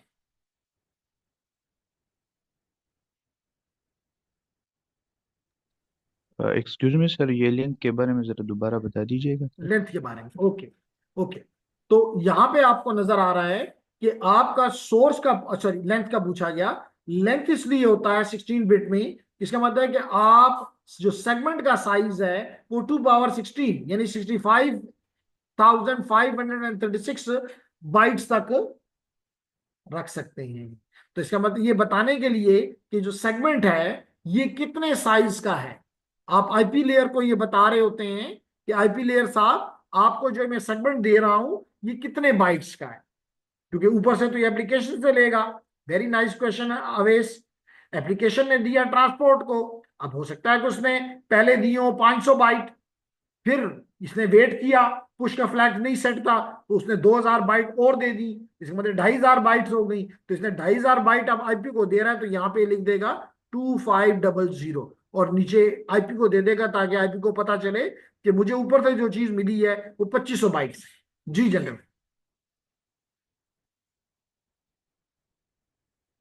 अब क्लियर है? यस सर, क्लियर हो गया। नाइस, आगे बढ़ते हैं जी। तो यहाँ पे भी वही का कॉन्सेप्ट कि अब आप पहले टीसीपी बताया था, अब यूडीपी बता रहा हूं यहाँ पे। तो मल्टीपल एप्लीकेशन देखें, जैसे कल आपने कहा था कि शायद टीसीपी ज्यादा इस्तेमाल होता है, यूडीपी कम इस्तेमाल होता है। देखें कितनी एप्लीकेशंस हैं जो कि यूडीपी इस्तेमाल कर रही हैं। मिसाल के तौर पे डीएचसीपी। तो डीएचसीपी को जब आप रिक्वेस्ट करते हैं तो बाय यूजिंग यूडीपी, और जब वो आपको आईपी देता है, वो आपको सबनेट मास्क बताता है, वो आपको डीएनएस बताता है, वो आपको गेटवे बताता है, ये सारी चीजें जो जिस पैकेट में डाल के भेजता है, वो भी उस वक्त कौन सा प्रोटोकॉल इस्तेमाल कर रहा होता है? यूडीपी। क्यों? 2 रीजन है। एक रीजन तो ये है कि आप क्यों नहीं रिलायबिलिटी में इंटरेस्टेड? भाई इस वजह से कि डीएसपी मेरे बड़े करीब होता है हमेशा। डीएसपी अमेरिका में नहीं पड़ा हुआ, लेकिन फाइल सर्वर, मेरा ईमेल सर्वर जो है वो अमेरिका में पड़ा हुआ है। तो दूर जाएगा तो रिलायबिलिटी इंपॉर्टेंट है। ये तो मेरे कमरे में ही पड़ा हुआ है डीएचसीपी, मेरा एक्सेस रूटर है मिसाल के तौर पे। तो इसलिए कि यहाँ पे लॉस का चांस बहुत मिनिमम है, इसलिए हमें रिलायबिलिटी नहीं चाहिए, हम चाहते हैं कि जल्दी हमारी रिक्वेस्ट जल्दी से डीएचसीपी के पास पहुंचे, एप्लीकेशन के पास पहुंचे, हमें वो आईपी दे जल्दी से, और हम जल्दी से नेटवर्क के ऊपर अप हो जाए। इसी तरह डीएनएस, लेकिन ये याद रखें कि डीएनएस दोनों यूज करता है, टीसीपी भी और यूडीपी भी, लेकिन यूडीपी ज्यादा इस्तेमाल करता है। तो जब आप अपना यूआरएल भेज रहे होते हैं, डीएनएस मशीन को, डीएनएस एप्लीकेशन को, कि इसको आईपी में कन्वर्ट करो, तो यू आर यूजिंग यूडीपी। लेकिन जब डीएनएस आपस में एक दूसरे के साथ अपना डेटा शेयर करते हैं, एक डीएनएस दूसरे के साथ, तो उस वक्त वो टीसीपी यूज करता है, क्योंकि वो बल्क में डेटा होता है, ज्यादा होता है, तो उसके लिए जरूरी है कि उसकी रिलायबिलिटी, उसका ऑर्डर, सारी चीजें मेंटेन रखी जाए, तो इसलिए वहां पे टीसीपी होता है, बाकी यूडीपी होता है। इसी तरह मैनेजमेंट के लिए, एसएनएमपी के लिए, simple network management protocol, again short commands होती हैं, तो you don't need lot and you are not worried about the TCP. इसी तरह टीएफटीपी, ट्रिवियल एफटीपी, जो कि यूडीपी इस्तेमाल करता है। एफटीपी याद रखोगे इस्तेमाल करता है टीसीपी, ये टीएफटीपी है, ये उससे ट्रिवियल है, ये उससे कमजोर है। और नॉर्मली एक ही मशीन के ऊपर जब हम काम कर रहे होते हैं, तो कोई, या अपने, मिसाल के तौर पे मैं अपना कोई ऑपरेटिंग सिस्टम अपलोड कर रहा हूं अपने राउटर के ऊपर, तो हम दोनों एक कंसोल केबल के जरिए कनेक्टेड होते हैं। तो कंसोल केबल का लेंथ कितना है? ज्यादा से ज्यादा 2 मीटर, उससे भी कम। तो हम वहां पे टीएफटी भी यूज करते हैं। इसी तरह real time application like voice over IP, या वीडियो कॉन्फ्रेंसिंग, या स्ट्रीमिंग वीडियो, तो ऑल ऑफ देम में, या कोई भी दूसरी रियल टाइम एप्लीकेशन, तो उसके लिए आप इस्तेमाल कर रहे होते हैं यूडीपी। तो आप देख रहे हैं many applications and then one one way, तो that is a muxing. And जो वापस आता है डेटा, तो एक से एक आईपी से आ रहा होता है, और ये यूडीपी उसको सोर्स पोर्ट की बेस के ऊपर, जैसे अगर ये है, तो प्रॉब्ली डीएनएस जो है 53 नंबर पोर्ट पे है, एफटीपी है, वॉइस ओवर आईपी है, तो मुख्तलिफ पोर्ट्स में, तो पोर्ट वाइज इनको अलग अलग कर देता है, तो that is called demultiplex. जी जेंटलमैन,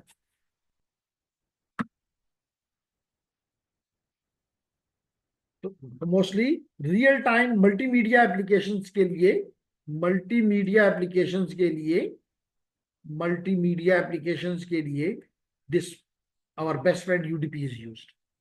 तो अगर आपका सवाल नहीं है, तो यहां से देखते हैं जी, लाइव वीडियो यानी real video and multimedia application, these application can tolerate data loss, लेकिन these application cannot tolerate delay। ये नहीं हो सकता कि 2 पैकेट मेरे घर गिर गए हैं, 2 सेगमेंट गिर गए हैं, नहीं गए, तो उनके लिए वेट किया जाए। वेट इज बेकार। मिसाल तो आप किसी से बात कर रहे हैं, आपको मेरी वॉइस पहुंच रही है, अगर ये मिसाल से 2 पैकेट रास्ते में गिर गए, तो उसके लिए पूरी वॉइस रोक दी जाए, तो this is not something good. वो छोटा सा अगर इसमें फ्लिक आ जाए, तो डजेंट मैटर, अगला तो चल रहा है ना, चीजें सही है। तो इसलिए कह रहे हैं कि these application can tolerate data loss but require little और no delay. Example are voice over IP, streaming videos, video on demand, video conferencing and many more. फिर कहते हैं simple request and reply application like DNS and DHCP and DNS, they are also using the UDP. फिर हमने कहा कि application like SNMP management के लिए, तो मैनेजमेंट के लिए या टीएफटीपी के लिए हम अगेन यूज करते हैं यूडीपी। तो application that handle reliability themselves, unidirectional communication where flow control, error detection, acknowledgement and error recovery is not required। तो जब ये चीजें नहीं रिक्वायर, तो इसका मतलब है कि वी डोंट नीड टीसीपी, तो that if required will be handled by the application itself। तो in such cases we uses the again UDP। आप समझ आ गए?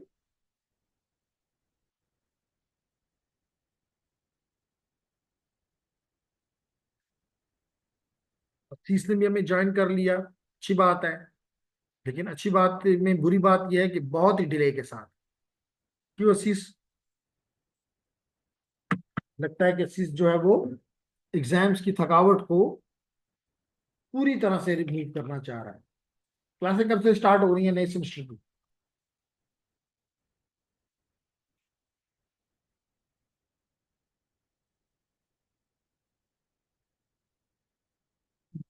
थर्ड फेब से, वो बड़ी लंबी छुट्टी है, अभी तो 19 जनवरी है। जी मेरे को, मैंने सही है, मैं अपने शागिर्दों को खूब जानता हूँ जी, ऐसी तो बात नहीं है। सो रहा होता।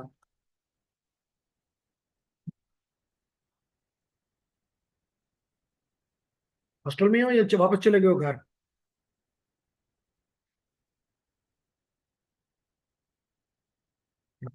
ओके, आगे बढ़ते हैं जी। अब मैं एक्सप्लेन करता हूँ पोर्ट नंबर्स। तो लेडीज एंड जेंटलमैन, अब आपको समझ आ गई कि आपके टीसीपी में भी और यूडीपी में भी, दोनों में, यूडीपी में भी सोर्स पोर्ट भी होता है और डेस्टिनेशन पोर्ट भी होता है, और दोनों ही 16 बिट के होते हैं। इसका मतलब है कि 2 पावर 16 यहाँ पे, 2 पावर 16 यहाँ पे। इसका मतलब है कि 65,536 port, starting from 0 up to 35, 65,000, 65,535, ये पोर्ट नंबर। ओके, अब इन पोर्ट्स को आप अभी देखेंगे कि हमने 3 कैटेगरीज में डिवाइड कर दी। कौन सी 3 कैटेगरीज हैं? सबसे पहले 0 से लेके 1023 तक जो पोर्ट्स हैं, हमने इनको नाम दे दिया है वेल नोन पोर्ट्स। हमने इसको नाम दे दिया है well known ports.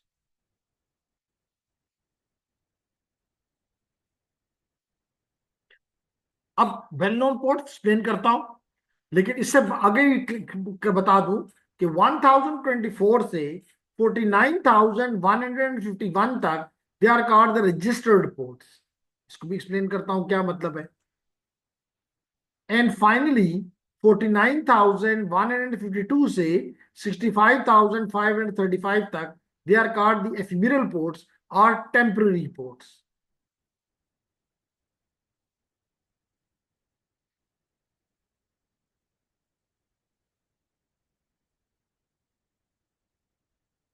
Temporary ports, जिसको एफिमेरल पोर्ट्स भी कहते हैं।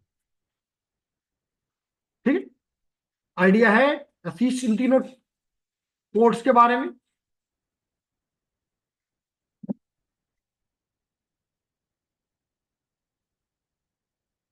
जी सर। तो बताओ फिर कि रजिस्टर पोर्ट किसका सीएच में बताया था। ओके, तो चलिए, अच्छी बात है कि कम से कम आप ये मानते हैं कि आपको कुछ पढ़ाया गया है। तो मैं दोबारा, क्योंकि हो सकता है कि सब लोगों ने मेरे उस क्लास को नहीं लिया हुआ, तो इसलिए मैं यहाँ पे इसको एक्सप्लेन कर दूं। ठीक है, दोबारा बता दूं। तो जेंटलमैन, और क्यों होती हैं ये भी आपके लिए जरूरी है।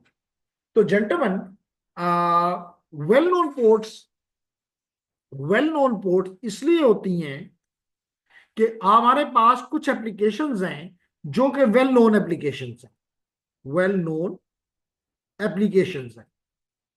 मिसाल के तौर पे वेब, सिक्योर वेब, मिसाल के तौर पे फाइल ट्रांसफर, मिसाल के तौर पे SSH, secure shell, telnet, SNMP, SNTP, SNMP, POP 3, IMAP, वगैरह वगैरह। अब ये ऐसी एप्लीकेशंस हैं जो कि हमें पता है कि दे आर हर जगह, दे आर यूज्ड। अगर ये हर जगह पे इस्तेमाल होती हैं, तो फिर आपको मेरी इस बात से एग्री करना होगा कि, और अगर ना होता तो फिर नुकसान क्या होता है वो भी क्लियर करता हूं। तो जेंटलमैन जी, तो हम बात ही कर रहे थे कि जब हमने यहां से वेल नोन पोर्ट दे दी, मिसाल के तौर पे हमने HTTP को 80 पोर्ट दे दी, कि हमारा जो सर्वर है HTTP का, वो 80 नंबर पोर्ट पे सुनेगा। या अगर ये HTTPS है तो वो पोर्ट नंबर 443 पे सुनेगा। तो इसका मतलब ये है कि जब भी आपके पास कोई डेटा आता है पोर्ट 80 से, तो आपको समझ आ जाती है आपके क्लाइंट को कि मुझे जो डेटा आ रहा है वो किसी एफटीपी से आ रहा है, वो मुझे, सॉरी एफटीपी कह रहा हूं, एचटीटीपी से आ रहा है, वेब से आ रहा है। और आपने जब भेजनी होती है तो आप रिक्वेस्ट तो आप करते हैं, क्लाइंट करता ही नहीं। दुनिया में सर्वर तो कम है, क्लाइंट तो बहुत है। तो क्लाइंट ने जब रिक्वेस्ट करनी होती है, तो अगर ये पोर्ट उसको पता ना होता, तो फिर हमें कोई ऐसा तरीका बनाना पड़ता कि जिससे हम इस क्लाइंट को पहले से बताते कि जी आपकी डेस्टिनेशन का पोर्ट क्या है। तो ये तो दुनिया का सबसे मुश्किल काम हो जाता कि हमें हर एक मशीन के 65,000 टीसीपी और यूडीपी पोर्ट्स कहीं पे स्टोर करनी पड़ती, और क्लाइंट उससे जाके पूछता कि जी मैं इस मशीन से बात करना चाह रहा हूं, ये किस पोर्ट पे है। तो वही बात कि दुनिया का ये सबसे मुश्किल तरीन काम होता। इसलिए हमने क्या कर दिया, हमने ये पहली 1024 पोर्ट जो हैं ये हमने वेल नोन एप्लीकेशन को दे दी, ताकि आपको किसी से पूछना ही ना पड़े। अगर जैसे कल मैं पढ़ा रहा था एसएसएच, और हफीज जो था वो क्लास में नहीं था, नहीं नहीं आप उस क्लास में नहीं है, सॉरी, लेकिन मैं आपको वो दोनों लेक्चर्स भिजवाऊंगा जो मैंने पिछले लिए हैं। उसमें मैंने एसएसएच कॉन्फ़िगर किया है स्विच पे भी, और मैंने एसएसएच कॉन्फ़िगर किया है राउटर पे भी। तो अगर आप लोगों को उसके साथ इस टॉपिक से मोहब्बत है, तो मैं आपको दोनों लेक्चर भेज दूंगा, उनके लिंक्स भेज दूंगा। आप जरूर उसको, अगर आपको नहीं आता तो जरूर उसको सुने भी, और उसको अपने पास इंप्लीमेंट भी करें, ताकि आपकी प्रैक्टिस हो जाए। एनी तो जैसे मैंने कहा कि कल मैंने एसएसएच कॉन्फ़िगर किया, तो मुझे क्लाइंट पे नहीं बताना पड़ा कि तुम किस पोर्ट पे जाओ। मुझे पता था कि जनाब, क्लाइंट को पहले से पता था कि ये 22 नंबर पोर्ट पे लिसन कर रहा है, 22 नंबर पोर्ट पे लिसन कर रहा है एसएसएच कनेक्शन के लिए। इस तरह मुझे पहले से पता है कि मेरा जो, अगर मैं वेब वेब ब्राउजर है मेरा, तो उसको पहले से पता है कि अगर मैं एचटीटीपी पे कोई रिक्वेस्ट भेज रहा हूं तो मुझे 80 नंबर पोर्ट पे सुना जा रहा है। मेरे वेब क्लाइंट को पहले से पता है कि अगर मैं HTTPS पे जा रहा हूं तो मुझे सुनने वाला 443 पोर्ट के ऊपर सुन रहा है। तो इसलिए वेल नोन पोर्ट्स इंपॉर्टेंट है। ठीक है जी। उसके बाद आ जाता है रजिस्टर्ड पोर्ट। अब रजिस्टर्ड पोर्ट इसलिए हैं, रजिस्टर्ड पोर्ट इसलिए हैं लेडीज एंड जेंटलमैन, के बाज ऐसी एप्लीकेशंस हैं जिनको है तो उनकी एक वेल नोन हैसियत, लेकिन आप उनको इन वेल नोन पोर्ट में से नहीं दे सकते। मिसाल के तौर पे अच्छी एग्जांपल आपको देता हूं, और वो है, आप नेट अकैड पे इंटर होते हैं हर रोज, तो लाजमी तौर पे आप नेट अकैड पे जाने के लिए आप उसको अपना यूजर नेम और पासवर्ड देते हो। तो लाजमी तौर पे आपने इस नेट अकैड के साथ, इस नेट अकैड के ऑथेंटिकेशन सर्वर कह देता हूं, ऑथेंटिकेशन सर्वर के पास आप जाते हो कि हमें ऑथेंटिकेट करो ताकि हम आपके रिसोर्सेज को इस्तेमाल कर सकें। तो इसके लिए इसका मतलब है कि इसकी एक पोर्ट पूरी दुनिया उस पोर्ट पे ही आएगी, लेकिन वो वेल नोन के नहीं दे सकते, क्योंकि ये एक नेट अकैड तो नहीं है ना। गूगल का अपना ऑथेंटिकेशन सर्वर है, याहू का अपना है, हॉटमेल का अपना है। तो हर एक को तो हम इतने तो नहीं है हमारे पास, तो सारी 1024 पोर्ट्स हैं। तो उसके लिए हमने ये रजिस्टर्ड पोर्ट रख दी है कि आप अयाना के पास जाओ, उससे अपनी पोर्ट, अपनी एप्लीकेशन के लिए पोर्ट रजिस्टर करा लो। जैसे मिसाल के तौर पे सिस्को ने 1812 पोर्ट रजिस्टर कराई हुई है, तो अब इसमें से 1812 वाली पोर्ट जो है वो इनके पास है। और जब आप इसकी एप्लीकेशन अपने पास इंस्टॉल करते हैं, यूजर यानी अपना कनेक्शन अपना अपना अकाउंट क्रिएट करता है, तो उसको बता दिया जाता है इस दौरान कि जनाब तुमने जो भी रिक्वेस्ट करनी है वो इस फिक्स पोर्ट को हमेशा यूज करना है। तो जब भी अब हम मिसाल के तौर पे यहाँ पे आते हैं, यहाँ पे आते हैं, और यहां से अगर मैं ये देखिए, सर ये अगर हम मतलब मिसाल के तौर पर मेटाकेट सर्च करते तो सर हम तो स्पेलिंग दे के सर्च करते हैं, बाकी सर वो हमें निकाल के देते हैं कि स्पोर्ट के अंदर। जी, उसमें क्वेश्चन ये किया गया कि मिसाल के तौर पे मैं यहाँ पे नेट अकैड लिखता हूं, तो इससे सिर्फ मैं उसके उसके एड्रेस मुझे मिल जाता है कि नेट अकैड यहाँ है, NET नेट अकैड, नेट अकैड ये है netacad.com। लेकिन अब इसका ये मतलब नहीं है कि मैं इसमें इन हो सकता हूं, ये तो मैं इसका ऑलरेडी वो हूं ना। लेकिन मुझे यहाँ पे नॉर्मली दिया जाता है साइन अप। जब मैं साइन अप करता हूं तो उस वक्त मुझे बताया जाता है कि जनाब आप हमारे ऑथेंटिकेशन के लिए जब यूजर नेम पास यानी मिसाल में जब मैं लॉगिन को क्लिक करता हूं तो मुझे पहले से बता दिया गया हुआ है इस पेज के जरिए कि आप इस पेज को जब क्लिक करोगे तो you will be going to the port number 1812। तो वो क्यों 1812? क्योंकि इन्होंने अयाना के पास देखिए आप मुझे पासवर्ड मांग रहा है, कहां पे ये जाएगा? ये जाएगा 1812 पोर्ट पे नेटकैट। तो नेटकैट से मुझे इसका आईपी पता चला और इस साइट से मुझे पता चला कि मुझे पोर्ट नंबर 1812 पे जाना। ठीक हो गया। URL से यूआरएल से आपको पता चलता है आईपी, पोर्ट नहीं पता चलता। इसके पीछे जो पोर्ट आप लेते हो या तो वो वेल नोन है। जैसे अगर मैं भी इसके वेब ब्राउजर पे गया था तो वेब की मुझे पता था कि पोर्ट नंबर अगर ये HTTP यूज कर रहा है या HTTPS यूज कर रहा है, कहते हैं कनेक्शन सिक्योर यानी HTTPS है। इसका मतलब है कि जब मैंने netacad.com किया तो मैं 443 पे गया।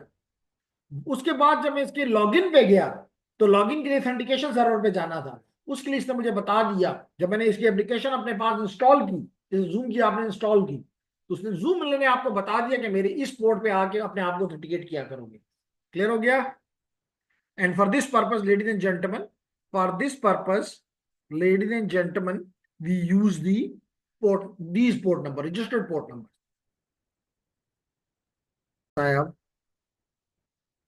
ओके, तो लेडीज एंड जेंटलमैन हम बात कर रहे थे कि आपको समझा रहा था कि एक नोन जो वेल नोन पोर्ट्स हैं उसके बारे में क्लियर कर दिया, रजिस्टर्ड पोर्ट के बारे में भी क्लियर कर दिया।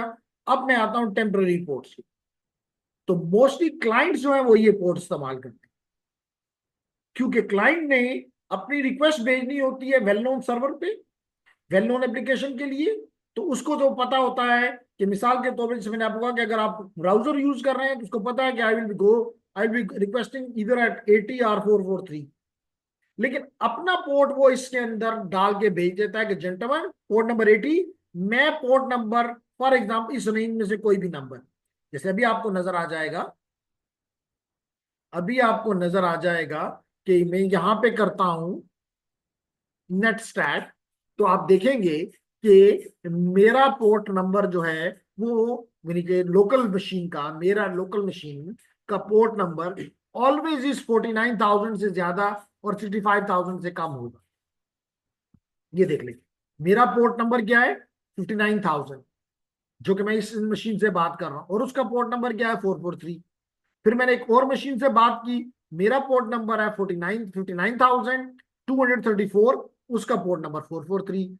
इसी तरह क्योंकि मैं ज्यादातर वेब सर्वर से बात कर रहा हूं, मेरे कनेक्शन उनसे बने हुए हैं, लेकिन you can see here my port number is more then 59,000। तो इसलिए मैंने यहां पे लिख कर रख दिया कि मेरा पोर्ट नंबर इस रेंज में से आ रहा है। तो क्लाइंट्स इस पोर्ट नंबर को इस्तेमाल करते हैं, छोड़ देते हैं, इस्तेमाल करते हैं, छोड़ देते हैं, एंड सो ऑन कंटिन्यू करते हैं। तो यूं मैंने एक्सप्लेन कर दिया कि ये पोर्ट्स किस तरह डिवाइडेड है। क्लियर हो गया? तो जेंटलमैन यहां पे यही बता रहा है कि चाहे वो TCP हो चाहे वो UDP हो, वो पहले पहले वर्ड में जो चीज भेजते हैं वो है सोर्स पोर्ट, डेस्टिनेशन पोर्ट। किस काम? ये अपनी एप्लीकेशन का एड्रेस कह लो, अपनी एप्लीकेशन का एड्रेस, और ये डेस्टिनेशन की एप्लीकेशन का एड्रेस कह लो। ठीक है? अभी कैसे काम करता है? ये यूं काम करता है कि you have multiple application and these application might be residing on a single machine। जैसे मिसाल के तौर पे ये मशीन है, ये मशीन, इस पे FTP भी सर्वर भी है क्योंकि सर्वर लिखा हुआ है इसके साथ, कहीं लिखा हुआ मुझे अभी, ये सोर्स और ये डेस्टिनेशन। लेट करो कि ये FTP सर्वर है और वेब सर्वर भी इस पे इंस्टॉल्ड है। इसका मतलब है कि ये पोर्ट नंबर 80 पे भी सुन रहा है और पोर्ट नंबर 21 और 21 पे भी सुन रहा है। तो इसका मतलब है कि ये दोनों वेल नोन पोर्ट्स, तीनों वेल नोन पोर्ट्स हैं। लेकिन जब क्लाइंट आता है तो क्लाइंट कोई भी एफीमेरल पोर्ट, आल्दो इसने एफीमेरल यूज नहीं करवाई यहाँ पे, इसने 1,1300 और 1099 का नंबर यूज किया एग्जाम्पल के तौर पे। इसको देखिए यहाँ पे आपको, लेकिन यहाँ पे उसने देखे 21 यूज किया फॉर दी एफटीपी। मैंने 2021 दोनों आपके सामने रखे।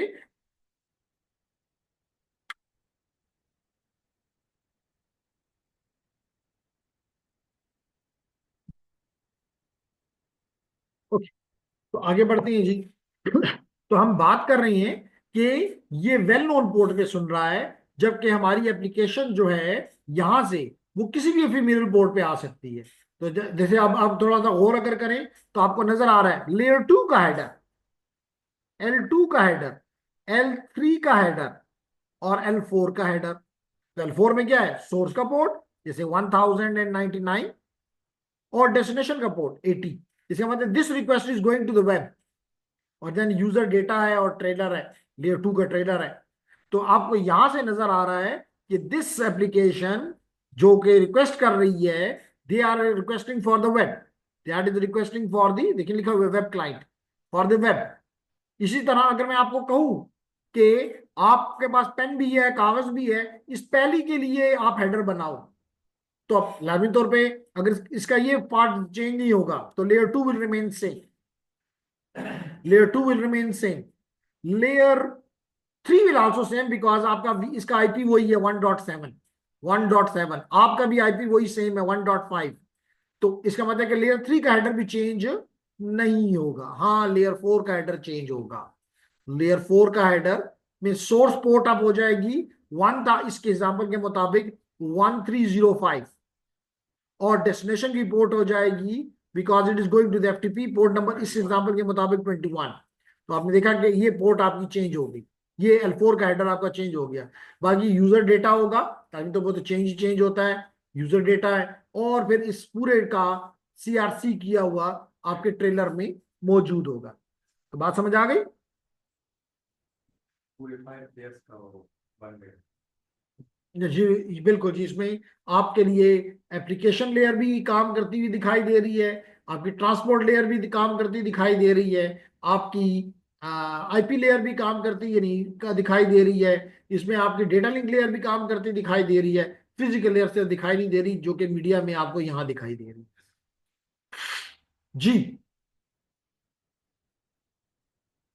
और इन चार चीजों से याद रखो, इन चार चीजों से सोर्स एड्रेस, इसमें क्योंकि L3 में सोर्स आईपी भी होगा और डेस्टिनेशन आईपी भी होगा, तो ये चार चीजें मिलके आप ये टुपल जिसको मैं कहता होता हूं, दैट मेक योर सॉकेट,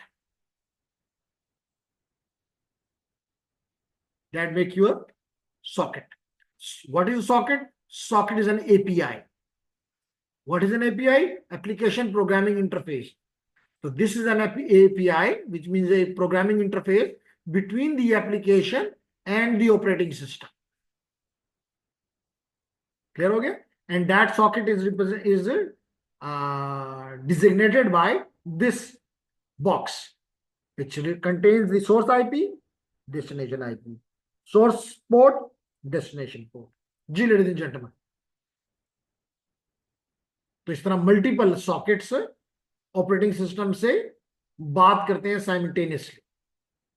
यही वो यहां पे लिख रहा है कि socket enables multiple processes running on a client or any machine to distinguish themselves from each other and multiple connections to the server process to be distinguished from each other. Clear? यही example जो मैंने अभी आपको दी थी कि well known ports, registered ports, temporary ports, dynamic ports, ephemeral ports. So again, I explained you all of these.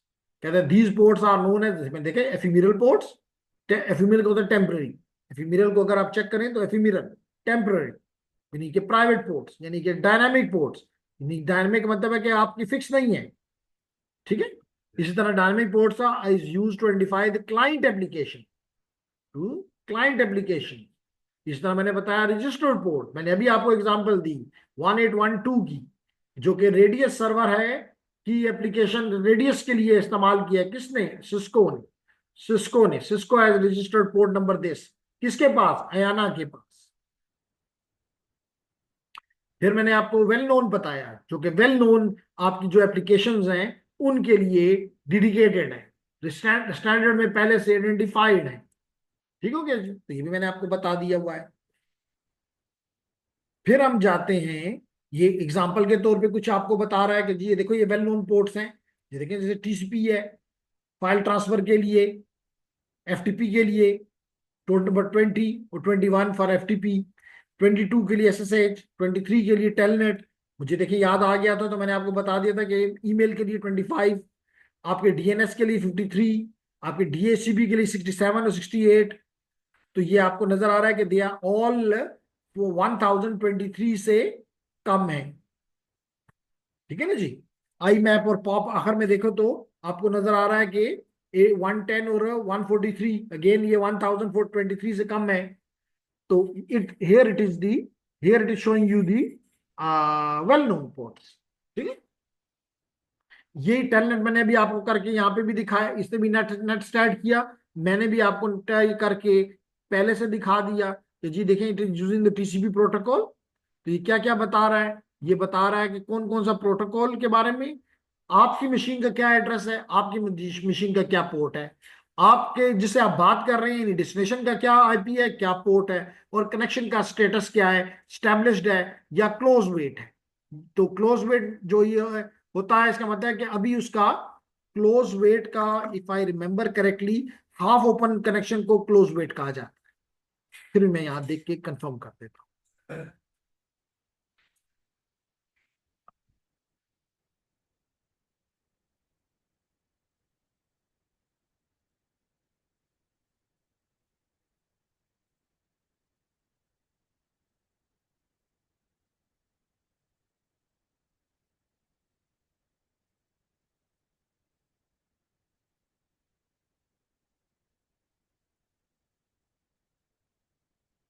जी बिल्कुल, देखें close wait state when the server has close the connection but the client has not, इसको कहते हैं close wait. इसका मतलब है कि एक ने कनेक्शन को क्लोज कर दिया है, इसका मतलब है कि हाफ ओपन रह गया है। बिल्कुल ठीक मैंने आपको बताया। Clear, good. अब हम आ जाते हैं जी टीसीपी प्रोसेस की कम्युनिकेशन की तरफ, टीसीपी की कम्युनिकेशन की तरफ। ओके, तो यहाँ पे आपको कई चीजें आपको पहले से बता दी गई हुई हैं, आसान कर दिया गया है आपके लिए। लेकिन आप यहाँ पे देख सकते हैं कि यहाँ पे एक सर्वर है जिसके ऊपर दो एप्लीकेशन इंस्टॉल्ड हैं, दो सर्वर एप्लीकेशन इंस्टॉल्ड हैं। एक ये वेब सर्वर के तौर पे काम कर रहा है और दूसरा ये पोर्ट नंबर 25 है तो ईमेल सर्वर के तौर पे काम कर रहा है। इस पे ईमेल सर्वर भी इंस्टॉल्ड है और इस पे वेब सर्वर भी इंस्टॉल्ड है। ठीक, बिल्कुल एप्लीकेशन है ना, एप्लीकेशन में तो कोई पाबंदी नहीं है, you can install multiple application on your server. ठीक, अब हमने क्या किया, देखें ये क्लाइंट है, ये क्लाइंट जो है ये जाना चाहता है इसकी फॉर एग्जांपल वेब की तरफ, ये क्लाइंट इसकी वेब की तरफ, इसकी वेब की सर्विस की तरफ जाना चाहता है। तो क्या करेगा, ये कहेगा अपनी पोर्ट ये एफीमिरल उठाएगा। इसको मैं थोड़ा बड़ा कर देता हूं ताकि आपको नजर आए। ये देख लें, ये देख लें, इसने 49,000 की पहली पोर्ट उठा ली, 49,152, लेकिन डेस्टिनेशन की पोर्ट वेल नोन उठाई। इसका मतलब है कि ये वेब की तरफ जाना चाहता है। तो जब ये रिक्वेस्ट भेजेगा तो इसकी पोर्ट नंबर 80 पे ये सुन लेगा और इसको ये भी पता चल जाएगा कि मुझसे जो क्लाइंट बात कर रहा है उसकी पोर्ट नंबर जो है वो 49,152 है। इसका मतलब है अब अगर ये सर्वर से बात करना चाहता है इस जगह पे, तो उसको पता है कि यहाँ कौन सी पोर्ट, मुझे किस पोर्ट ने ये रिक्वेस्ट भेजी है। इसका मतलब कि वो पोर्ट मुझे का जवाब का मुंतजर है।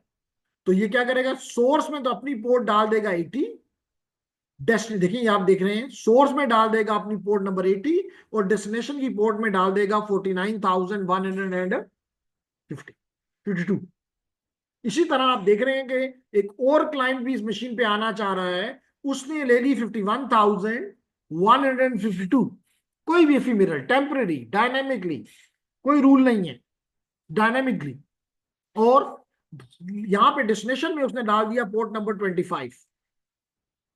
तो आप देख रहे हैं कि ये 25 पोर्ट पे आया, तो 25 पोर्ट पे ईमेल सर्वर इसको सुन रहा था, ईमेल सर्वर इसको की एप्लीकेशन इसको सुन रही थी।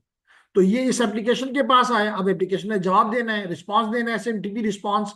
तो उसने कहा ओके, मुझे तुम्हारा पता है कि तुम्हारी पोर्ट तो 1152 है, 51151152 है, 51,152 है। लेकिन उसको पता है कि मैं जिस पोर्ट से जवाब दूंगा वो पोर्ट नंबर 25 है। तो देखें जी, इसने यही लगाया, अपनी पोर्ट लगाई 25, डेस्टिनेशन की पोर्ट लगाई 51,000 और जवाब दे दिया क्लाइंट नंबर 2 को। तो यूं इसको ईमेल की सर्विसेज मिलना शुरू हो गई और इसको वेब की सर्विसेज मिलना शुरू हो गई यूजिंग टीसीपी, यूजिंग टीसीपी। तो यही बात इसने यहां पे लिख डाली कि an individual server like this can not have 2 services assigned to the same port. नहीं जी नहीं, कभी भी नहीं हो सकता। एक ही पोर्ट पे 2 सर्विसेज सुन ही नहीं सकते, अदरवाइज मिक्स हो जाएगा। तो within the same transport layer service, an active server application is assigned to a specific port like web80, like यहाँ पे SMTP, simple message transfer protocol, email 25, which means that the transport accepts and processes segments addressed to that port. Any incoming client request addressed to the correct port is accepted. जो भी ये client साहब port number 80 पे भेजेगा वो accept होगा, जो भी क्लाइंट 2 जो है पोर्ट नंबर 25 पे भेजेगा वो एक्सेप्ट होगा। और इसको मैंने बताया कि कर इस टुपल को क्या नाम दिया जाता है, सॉकेट। तो कहता है and the data is pass to the server application. अगला टॉपिक मैं आपको पढ़ा चुका हूं, सिंपल सा, जिसको कहते हैं 3-वे हैंडशेक। 3-वे हैंडशेक किस लिए इस्तेमाल होता है? टीसीपी यूज करता है कनेक्शन बनाने के लिए, और इसी वजह से हम टीसीपी को कहते हैं कि कनेक्शन ओरिएंटेड है। तो आप देख सकते हैं कि हमने क्या किया, थोड़ी सी तवज्जो दें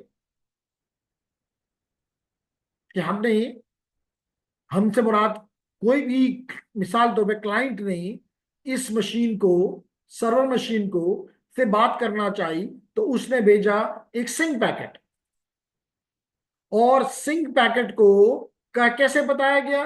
मैंने आपको बताया है कि सिंक पैकेट कंट्रोल जो फ्लैग है उसमें हम सिंक का जो कि 5th नंबर का, इफ आई रिमेंबर करेक्टली, वो 5th नंबर की बिट है फ्लैग में, तो उसको ये 1 कर देगा और 100 बाइट्स इसके अंदर डाल दिए क्योंकि सीक्वेंस नंबर 100 है। सीक्वेंस नंबर क्या बताया? 100। तो हमने एक कोई भी रैंडमली पहला उसमें रैंडमली सीक्वेंस नंबर 100 डाल दिया। अब इसने वो रिसीव कर लिया, जब रिसीव हुआ तो इसने उसको एक्नॉलेज करना है। तो एक्नॉलेज करने के लिए वो एक की बिट को 1 कर देगा फ्लैग में, और सीक्वेंस नंबर को इससे एक ऊपर कर देगा। सीक्वेंस नंबर को इससे एक, यानी कि अगर इस एक्नॉलेजमेंट का सीक्वेंस नंबर बना देगा सीक्वेंस नंबर 101, जिससे ये पता चले कि ये एक्नॉलेजमेंट है इस 100 की। तो ये देखें, इसने एक्नॉलेजमेंट का बिट 1 किया और सीक्वेंस नंबर कर दिया 101। देखें यहीं पे ये हुआ कि एक्नॉलेजमेंट के लिए उसने कर दिया 101, और क्योंकि उसने एक्नॉलेजमेंट के साथ अपना सिंक भी भेजना था, उसने सिंक को एक सीक्वेंस नंबर 300 दे दिया। ये देख लो, सीक्वेंस को उसने 300 दे दिया, और फ्लैग में उसने दोनों फ्लैग, सिंक फ्लैग भी और एक्ट फ्लैग भी, यानी कि दूसरा बिट भी और 5वां बिट भी 1 कर दिया। तो इसके पास अब 2 चीजें आ गई, सिंक भी आ गया है, एक्ट भी आ गया। एक्ट इसकी पुराने इस सीक्वेंस का, जिसको इसने 101 से पहचाना, और इसने जो अपना सिंक भेजा उसका सीक्वेंस नंबर था 300। ये देख लो 300। सर ये इसको मतलब खुद ब खुद असाइन हुआ है कि नहीं, ये 100 क्या ये सीक्वेंस 100 बताता हूं। अब ये क्वेश्चन, ये बात कर दूं तो आपके सवाल के साथ सबको क्लियर करता हूं। फिर अब लाजमी तौर पे इसने, यानी कि सी ने, यानी कि क्लाइंट ने इस एक्ट सिंक को एक्ट करना है, तो उसका सीक्वेंस नंबर क्या था? 300। तो ये 301 के साथ सीक्वेंस नंबर 301 और उसका जो सेकंड बिट है फ्लैग में, उसको 1 करके बता देगा कि ये एक है आपके 300 वाले बाइट के लिए या सेगमेंट के लिए। तो यू इसके बाद ए और बी या एस, सी और एस मेरे एग्जांपल में, उनके दरमियान में कनेक्शन बन गया। अब ये आपस में जितना मर्जी 1 घंटा 2 घंटे 10 दिन वट 1 मिनट डेटा इधर से आएगा, इधर जवाब जाएगा, इधर डेटा जाएगा, इधर जवाब आएगा, इस तरह ये आप कंटिन्यू कर सकते हैं। अब सवाल ये पूछा गया कि ये सीक्वेंस नंबर कैसे। तो मैंने कहा जेंटलमैन कि सीक्वेंस नंबर इस तरह कि इनिशियली तो आप इसको रैंडमली उठाते हो, पहले के लिए आप, यानी इस पहले सिंक के लिए आप इसको रैंडमली उठाते हो। उसकी वजह ये कि अगर दरमियान में कोई आपके कनेक्शन को खराब करना चाहे या आपके सेशन को हाईजैक करना चाहे तो उसको इस सीक्वेंस नंबर चाहिए होता है। तो अगर हमेशा हम 1 से स्टार्ट करते तो उसके लिए बड़ा आसान होता कि वो शुरू के चंद नंबर इस्तेमाल कर लेता, 1 करता, 2 करता, 10 करता, 3 4 5 6 100 तक करता, डेफिनेटली पकड़ लेता। लेकिन हम अपने लिए अब रैंडमली उठाते हैं कि कोई भी हम उठा सकते हैं। हम 1000 से शुरू करते हैं, हम 10,000 से शुरू करते हैं, क्योंकि हमारे पास तो नंबर है 4.3 बिलियन तक। तो इसलिए ये फिक्स नहीं लिया जाता सिक्योरिटी पर्पस के लिए, अदरवाइज जीरो। लेकिन आपके जब वॉइस शॉप पे आप काम करते हो तो वहां 1 से वो स्टार्ट लेता है, क्योंकि वो सिमुलेशन है।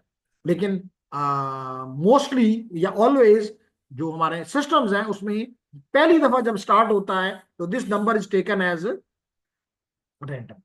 जैसे इस केस में इसने 100 लिया और इसने 300 लिया, तो फिर सर सीक्वेंस फिर इसके बाद सीक्वेंस स्टार्ट। अब इसका मतलब है कि आगे ये डेटा जब भेजेगा तो इसने 300 तक भेजा हुआ है, 301 की इसको एक्नॉलेजमेंट आई है, तो ये 301 से भेजेगा अपना अपना डेटा। लेट करें इसने 100 बाइट भेजे, तो ये अब अगले वाले का नंबर रख देगा 400, अपना सीक्वेंस नंबर क्या लगा देगा 400। इसका मतलब 300 पहले मैंने दिए थे, अब 100 मैंने और दे दिए, 400 हो गया। और ये उसको एक्नॉलेज कैसे करेगा, 401 से करेगा एक्नॉलेज। और जब अपना डेटा भेजेगा तो उसको सीक्वेंस नंबर लगाएगा, 100 लगाया था 101 लगाएगा। तो अगर लटकर इसने 200 बाइट भेजे तो ये 300 पे चला जाएगा। क्लियर जी ऑनलाइन स्टूडेंट, खामोश स्टूडेंट्स, असीस, काशिफ, इरफान, अरसलान, अवेश।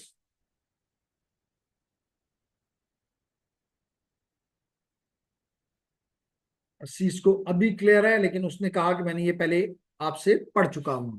तो जब ये नेटवर्किंग का कोर्स पढ़ेगा अपनी यूनिवर्सिटी में, शाह यूनिवर्सिटी में, तो इसको वाकई मजा आएगा कि जनाब कैसे क्लास चलती है।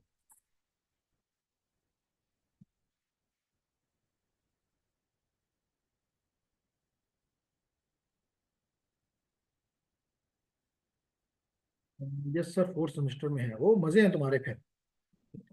4th सेमेस्टर में अपने टीचर को ये चॉइस भी दे सकते हो कि सर जी पकोर के ना जब क्लास वाला।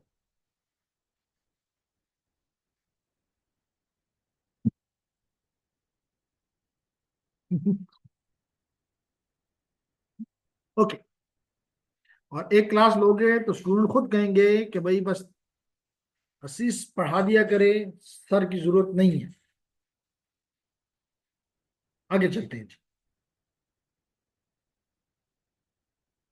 इसी तरह लेडीज एंड जेंटलमैन, ये तो हो गया था आपका कनेक्शन बनना, यानी इससे पहले आपने 3 वे हैंडशेक से कनेक्शन बनाया जो मैंने आपको सिखा दिया। और उसके बाद आपने नंबर 2 पे डेटा भेजना, डेटा ट्रांसफर दोनों एंड से, यानी कि फुल डुप्लेक्स कनेक्शन हो गया। तो अगर ये कंडीशन है तो अरसलान थर्ड में क्या एक्सपेक्ट करते हो? 1 मैंने एक्सप्लेन कर दिया, 2 भी मैंने एक्सप्लेन कर दिया, 3 में क्या एक्सपेक्ट करते हो कि मैं यहां लिख दूं? जी अरसलान।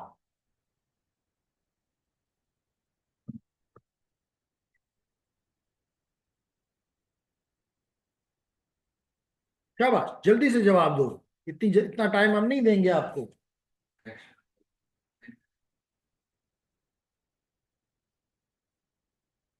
अरसलान मौजूद है। आशीष, चले आप बता दें कि अगर आपको क्लास कल मिल जाए और पढ़ाना पड़ जाए तो स्टूडेंट कहे जी 1 खुश हो, 2 भी हो गया, 3 में क्या, 3 में कोई काम रह गया है करने का?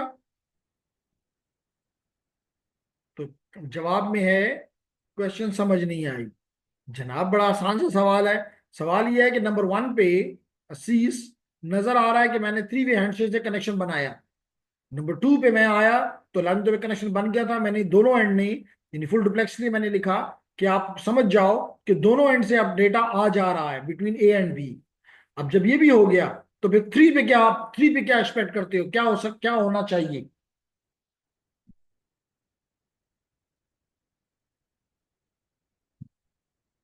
फिर नहीं बेटी। जनाब आसान सा जवाब था, इनमें से कोई एक भी अपने इस कनेक्शन को, जब डेटा खत्म हो जाएगा उसके पास, फर्दर डेटा उसके पास नहीं है, तो इनमें से कोई एक भी कनेक्शन को क्लोज कर सकता है।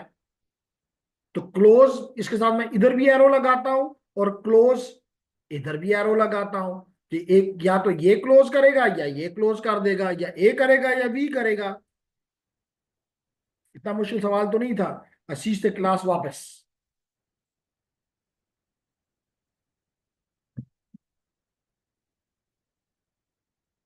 Is it clear Ashish now? क्यों इरफान? ऐसे ही सीक्वेंस तो आप सोचे ना कि भाई कनेक्शन बन गया, यहां पे कनेक्शन 3 वे हैंडशेक से कनेक्शन बन गया, गुड। कनेक्शन बन गया तो फुल डुप्लेक्स कम्युनिकेशन शुरू हो गई।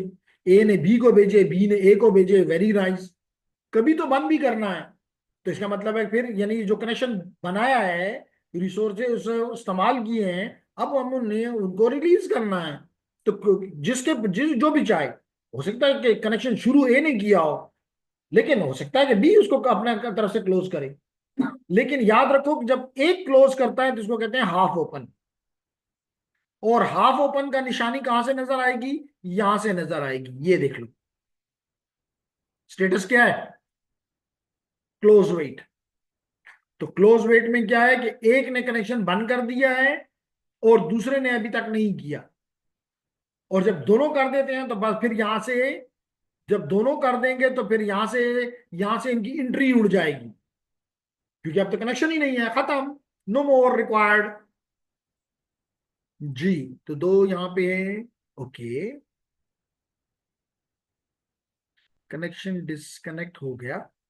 जी बिल्कुल, एक्सप्लेन किया। ओके, देखिए मिसाल के तौर पे आसान बात करते हैं। जब हमने ये क्लास शुरू की तो सबसे पहला काम क्या था कि मैं आपके साथ, तो कि आप भी बना सकते थे, इसमें कोई शक नहीं, मैं आपके साथ एक कनेक्शन बनाऊं। फिर जब कनेक्शन बन गया, फिर मैं उस पर अपना लेक्चर लूं, यानी कि फुल फुल डुप्लेक्स कम्युनिकेशन हो बिटवीन यू एंड मी। अब क्लास का टाइम खत्म हो गया, तो या आप क्लोज कर दें, तो आपके केस में तो ये बिल्कुल क्लोज हो जाएगा, लेकिन टीसीपी की केस में ये क्या होता है कि हाफ ओपन रह जाता है। हाफ ओपन का मतलब है कि मिसाल के तौर पे ज्यूम, इस एग्जांपल में अगर आप देखो, तो ए ने फिन भेज दिया। वो जो आपने नींद इंजॉय की थी ना, ये नुकसान उसका है, शुरू में हमने इसको एक्सप्लेन किया था। तो फिन हमने भेजा, और उस फिन का मतलब ये है, और फिन कैसे भेजा? फ्लैग में। फ्लैग के फिन जो बिट है, देख लो दोबारा भी दिखा देता हूं, शायद मैंने अगर खत्म ना किया हो तो। नहीं, खत्म कर दिया हुआ है, फिर भी मैं वापस जाके चेक करता हूं। नहीं, खत्म कर दिया हुआ है। एनी हाउ, नो मसला। तो हम बात कर रहे थे कि हमने जो फिर बिट थी फ्लैग की वो सेट कर दी, जिससे हमने बताना चाहा बी को कि जनाब I am no more interested, it mean I don't have any further data to send. तो इसका मतलब है कि मैं फर्दर अपडेट, मेरी तरफ से और डेटा नामुमकिन। लेकिन इससे इससे जब ये सिग्नल इसके पास पहुंच गया, इसको ये पता चल गया बी को कि ए मुझे और कोई डेटा नहीं भेजेगा, लेकिन मेरा डेटा लेगा। तो आपने इस फिन को एक्नॉलेज कर दिया कि ठीक है जी, मैं और आपसे डेटा नहीं एक्सपेक्ट करता, लेकिन मेरा डेटा लोगे तो इस जगह पे आके आपका ये हाफ ओपन रह गया, यानी इधर से डेटा आएगा, इधर से डेटा आएगा, इधर से आएगा, लेकिन इधर से कोई डेटा नहीं आएगा आशीष। सर जब डेटा मतलब जाएगा तो रिसीव होगा, हाँ हाँ बिल्कुल, मतलब सिर्फ सेंडिंग नहीं कर इसकी सेंडिंग खत्म हो गई, ये भेज के इसने अपनी सेंडिंग की ताकत खत्म कर दी, रिसीवल की ताकत तो जारी है। एक्ट भी रिसीव करेगा और उसके बाद अगर डेटा आ रहा है तो वो भी रिसीव करेगा। यहां पे सॉरी, इसको मैं यहां से काट देता हूं। यहां पे डेटा जब इसने भी अपना फिन भेज दिया तो इसने भी अपनी ताकत खत्म कर दी। यहां पे डेटा आएगा, यहां पे डेटा आएगा, यहां पे आएगा और ये रिसीव करेगा। तो रिसीवल इसने अपनी खत्म नहीं की फिन के साथ। हाँ, जब इसने भी अपना फिन भेज दिया, अब इसके बाद इसकी भी ये ताकत खत्म हो गई, इसकी भी ये ताकत भेजने की खत्म हो गई। और जब इसने उसको एक्नॉलेज कर दिया तो no more connection is there, it means आपको इस नेट स्टेट के अंदर nothing will be visible between A and B. अब बात करो आशीष, कहां पे मसला है?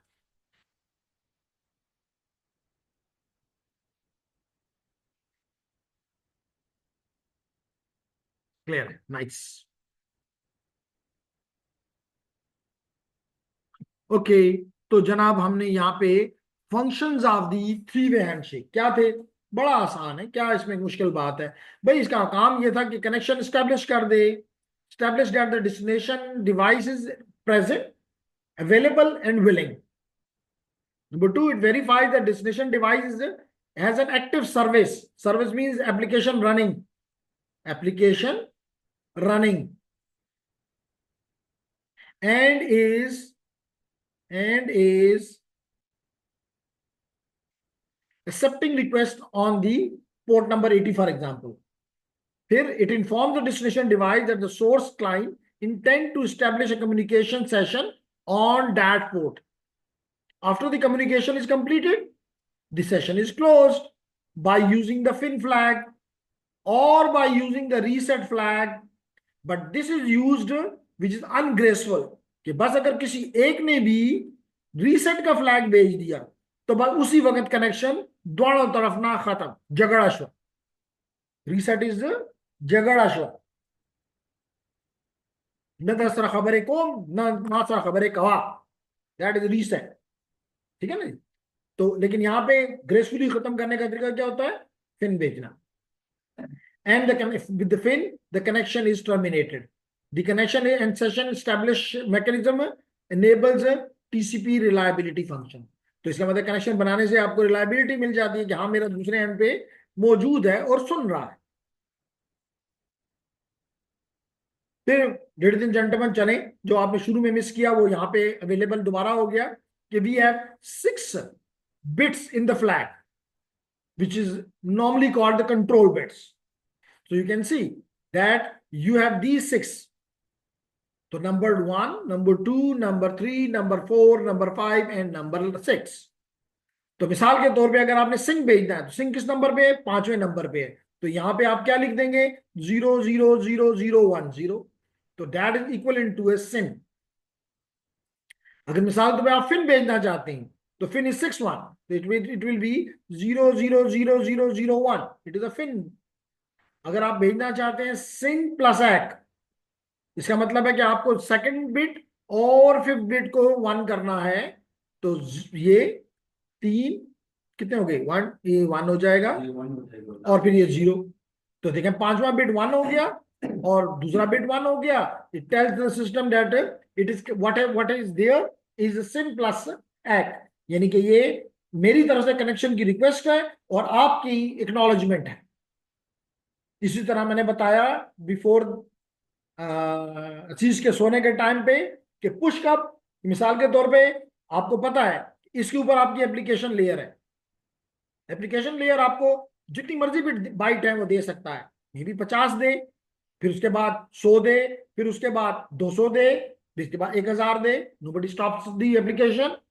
तो या तो आपका टीसीपी वेट करे और इन सबको इकट्ठा ले ले।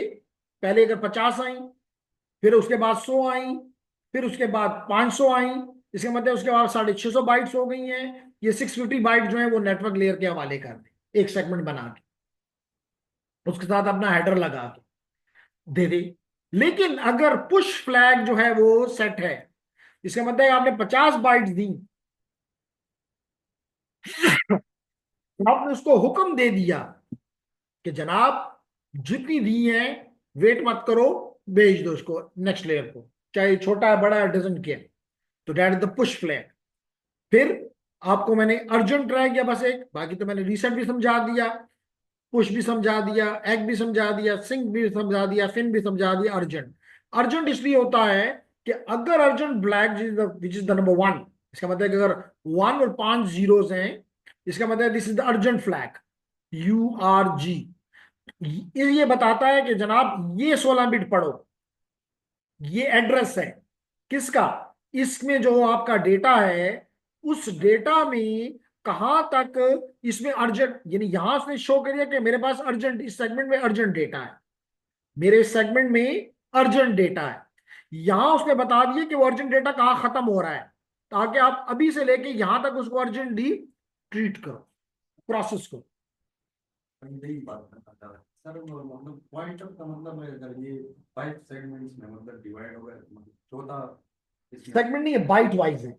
इस सेगमेंट में कहां तक डेटा जो अर्जेंट है, मिसाल के तौर पे ये 10,000 बाइट्स हैं, तो 10,000 में 6,000 बाइट्स तक अर्जेंट है, अगले 4,000 बाइट में ऑर्डिनरी नॉर्मल डेटा है। तो इसने बता दिया कि पहले 6,000 बाइट्स को क्विकली ग्रैब करो, प्रोसेस करो, कोई और काम करो छोड़ो, इसकी तरफ जाओ। Is it clear Irfan, Kashif, Arsalan? Arsalan ने ना कोई क्वेश्चन किया है ना कोई जवाब दिया है, अपनी साइलेंट स्ट्रेटेजी को कंटिन्यू किया है। जाएंगे सर, बंदे की मतलब फोकस नहीं रहे सर। जी ओके, नाइस जी, अरसलान ने आखिर जवाब दे दिया। तो हमारे अफरीदी ने कहा कि जनाब ऑनलाइन में फोकस नहीं रहता, लेकिन हमने तो दोनों पॉसिबिलिटी दी हुई है ना, हमने तो कभी किसी को नहीं कहा कि जी यहाँ पे आओगे तो वही आपको सजा मिलेगी।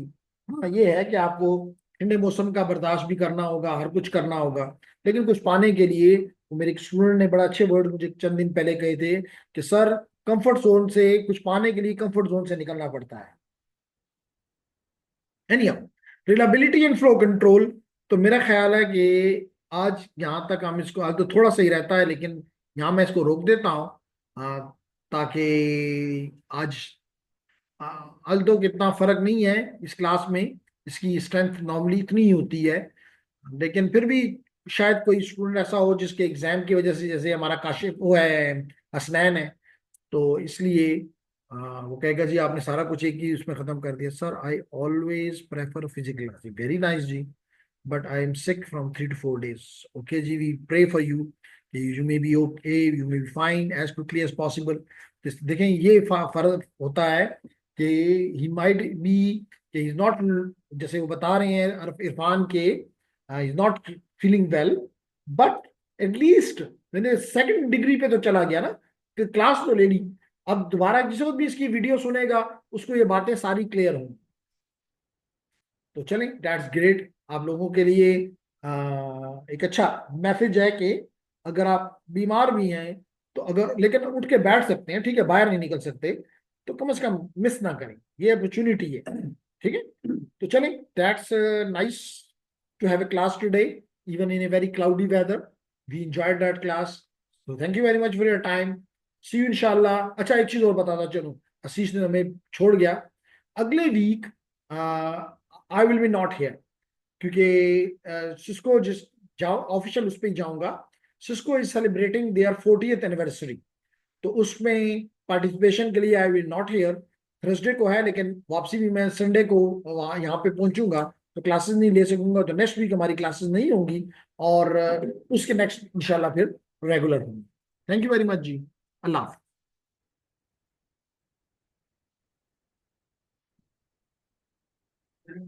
एडमिशन स्टार्ट नहीं टाइम कैसा? तो आपने पूछा कि सेकंड मॉड्यूल की जो है वो रजिस्ट्रेशन ओपन है, बिल्कुल ओपन है जी, जो भी अपने लिए सीट रिजर्व करना चाहता है अपनी रजिस्ट्रेशन करना चाहता है, उसके लिए कोई वो नहीं है कि वो वेट करे, वो अपनी registration as quickly as possible कर सकता है। तो उसकी कंफर्म होगा कि उसको, अगर लोग ज्यादा भी हो जाते हैं तो उसका उसका एडमिशन इज कंफर्म। तो मतलब डायरेक्ट होते कि फॉर्म देने को। नहीं, आप लोगों के लिए फॉर्म की जरूरत नहीं है। आप लोगों में अगर जस्ट अपनी रिसिप्ट भी भेज दें और अपना नेम वगैरह भेज दें तो हम उसको, क्योंकि हमारे पास पहले से आपकी इंफॉर्मेशन मौजूद है, हम वो यूज करके आगे बढ़ सकते हैं। Thank you very much.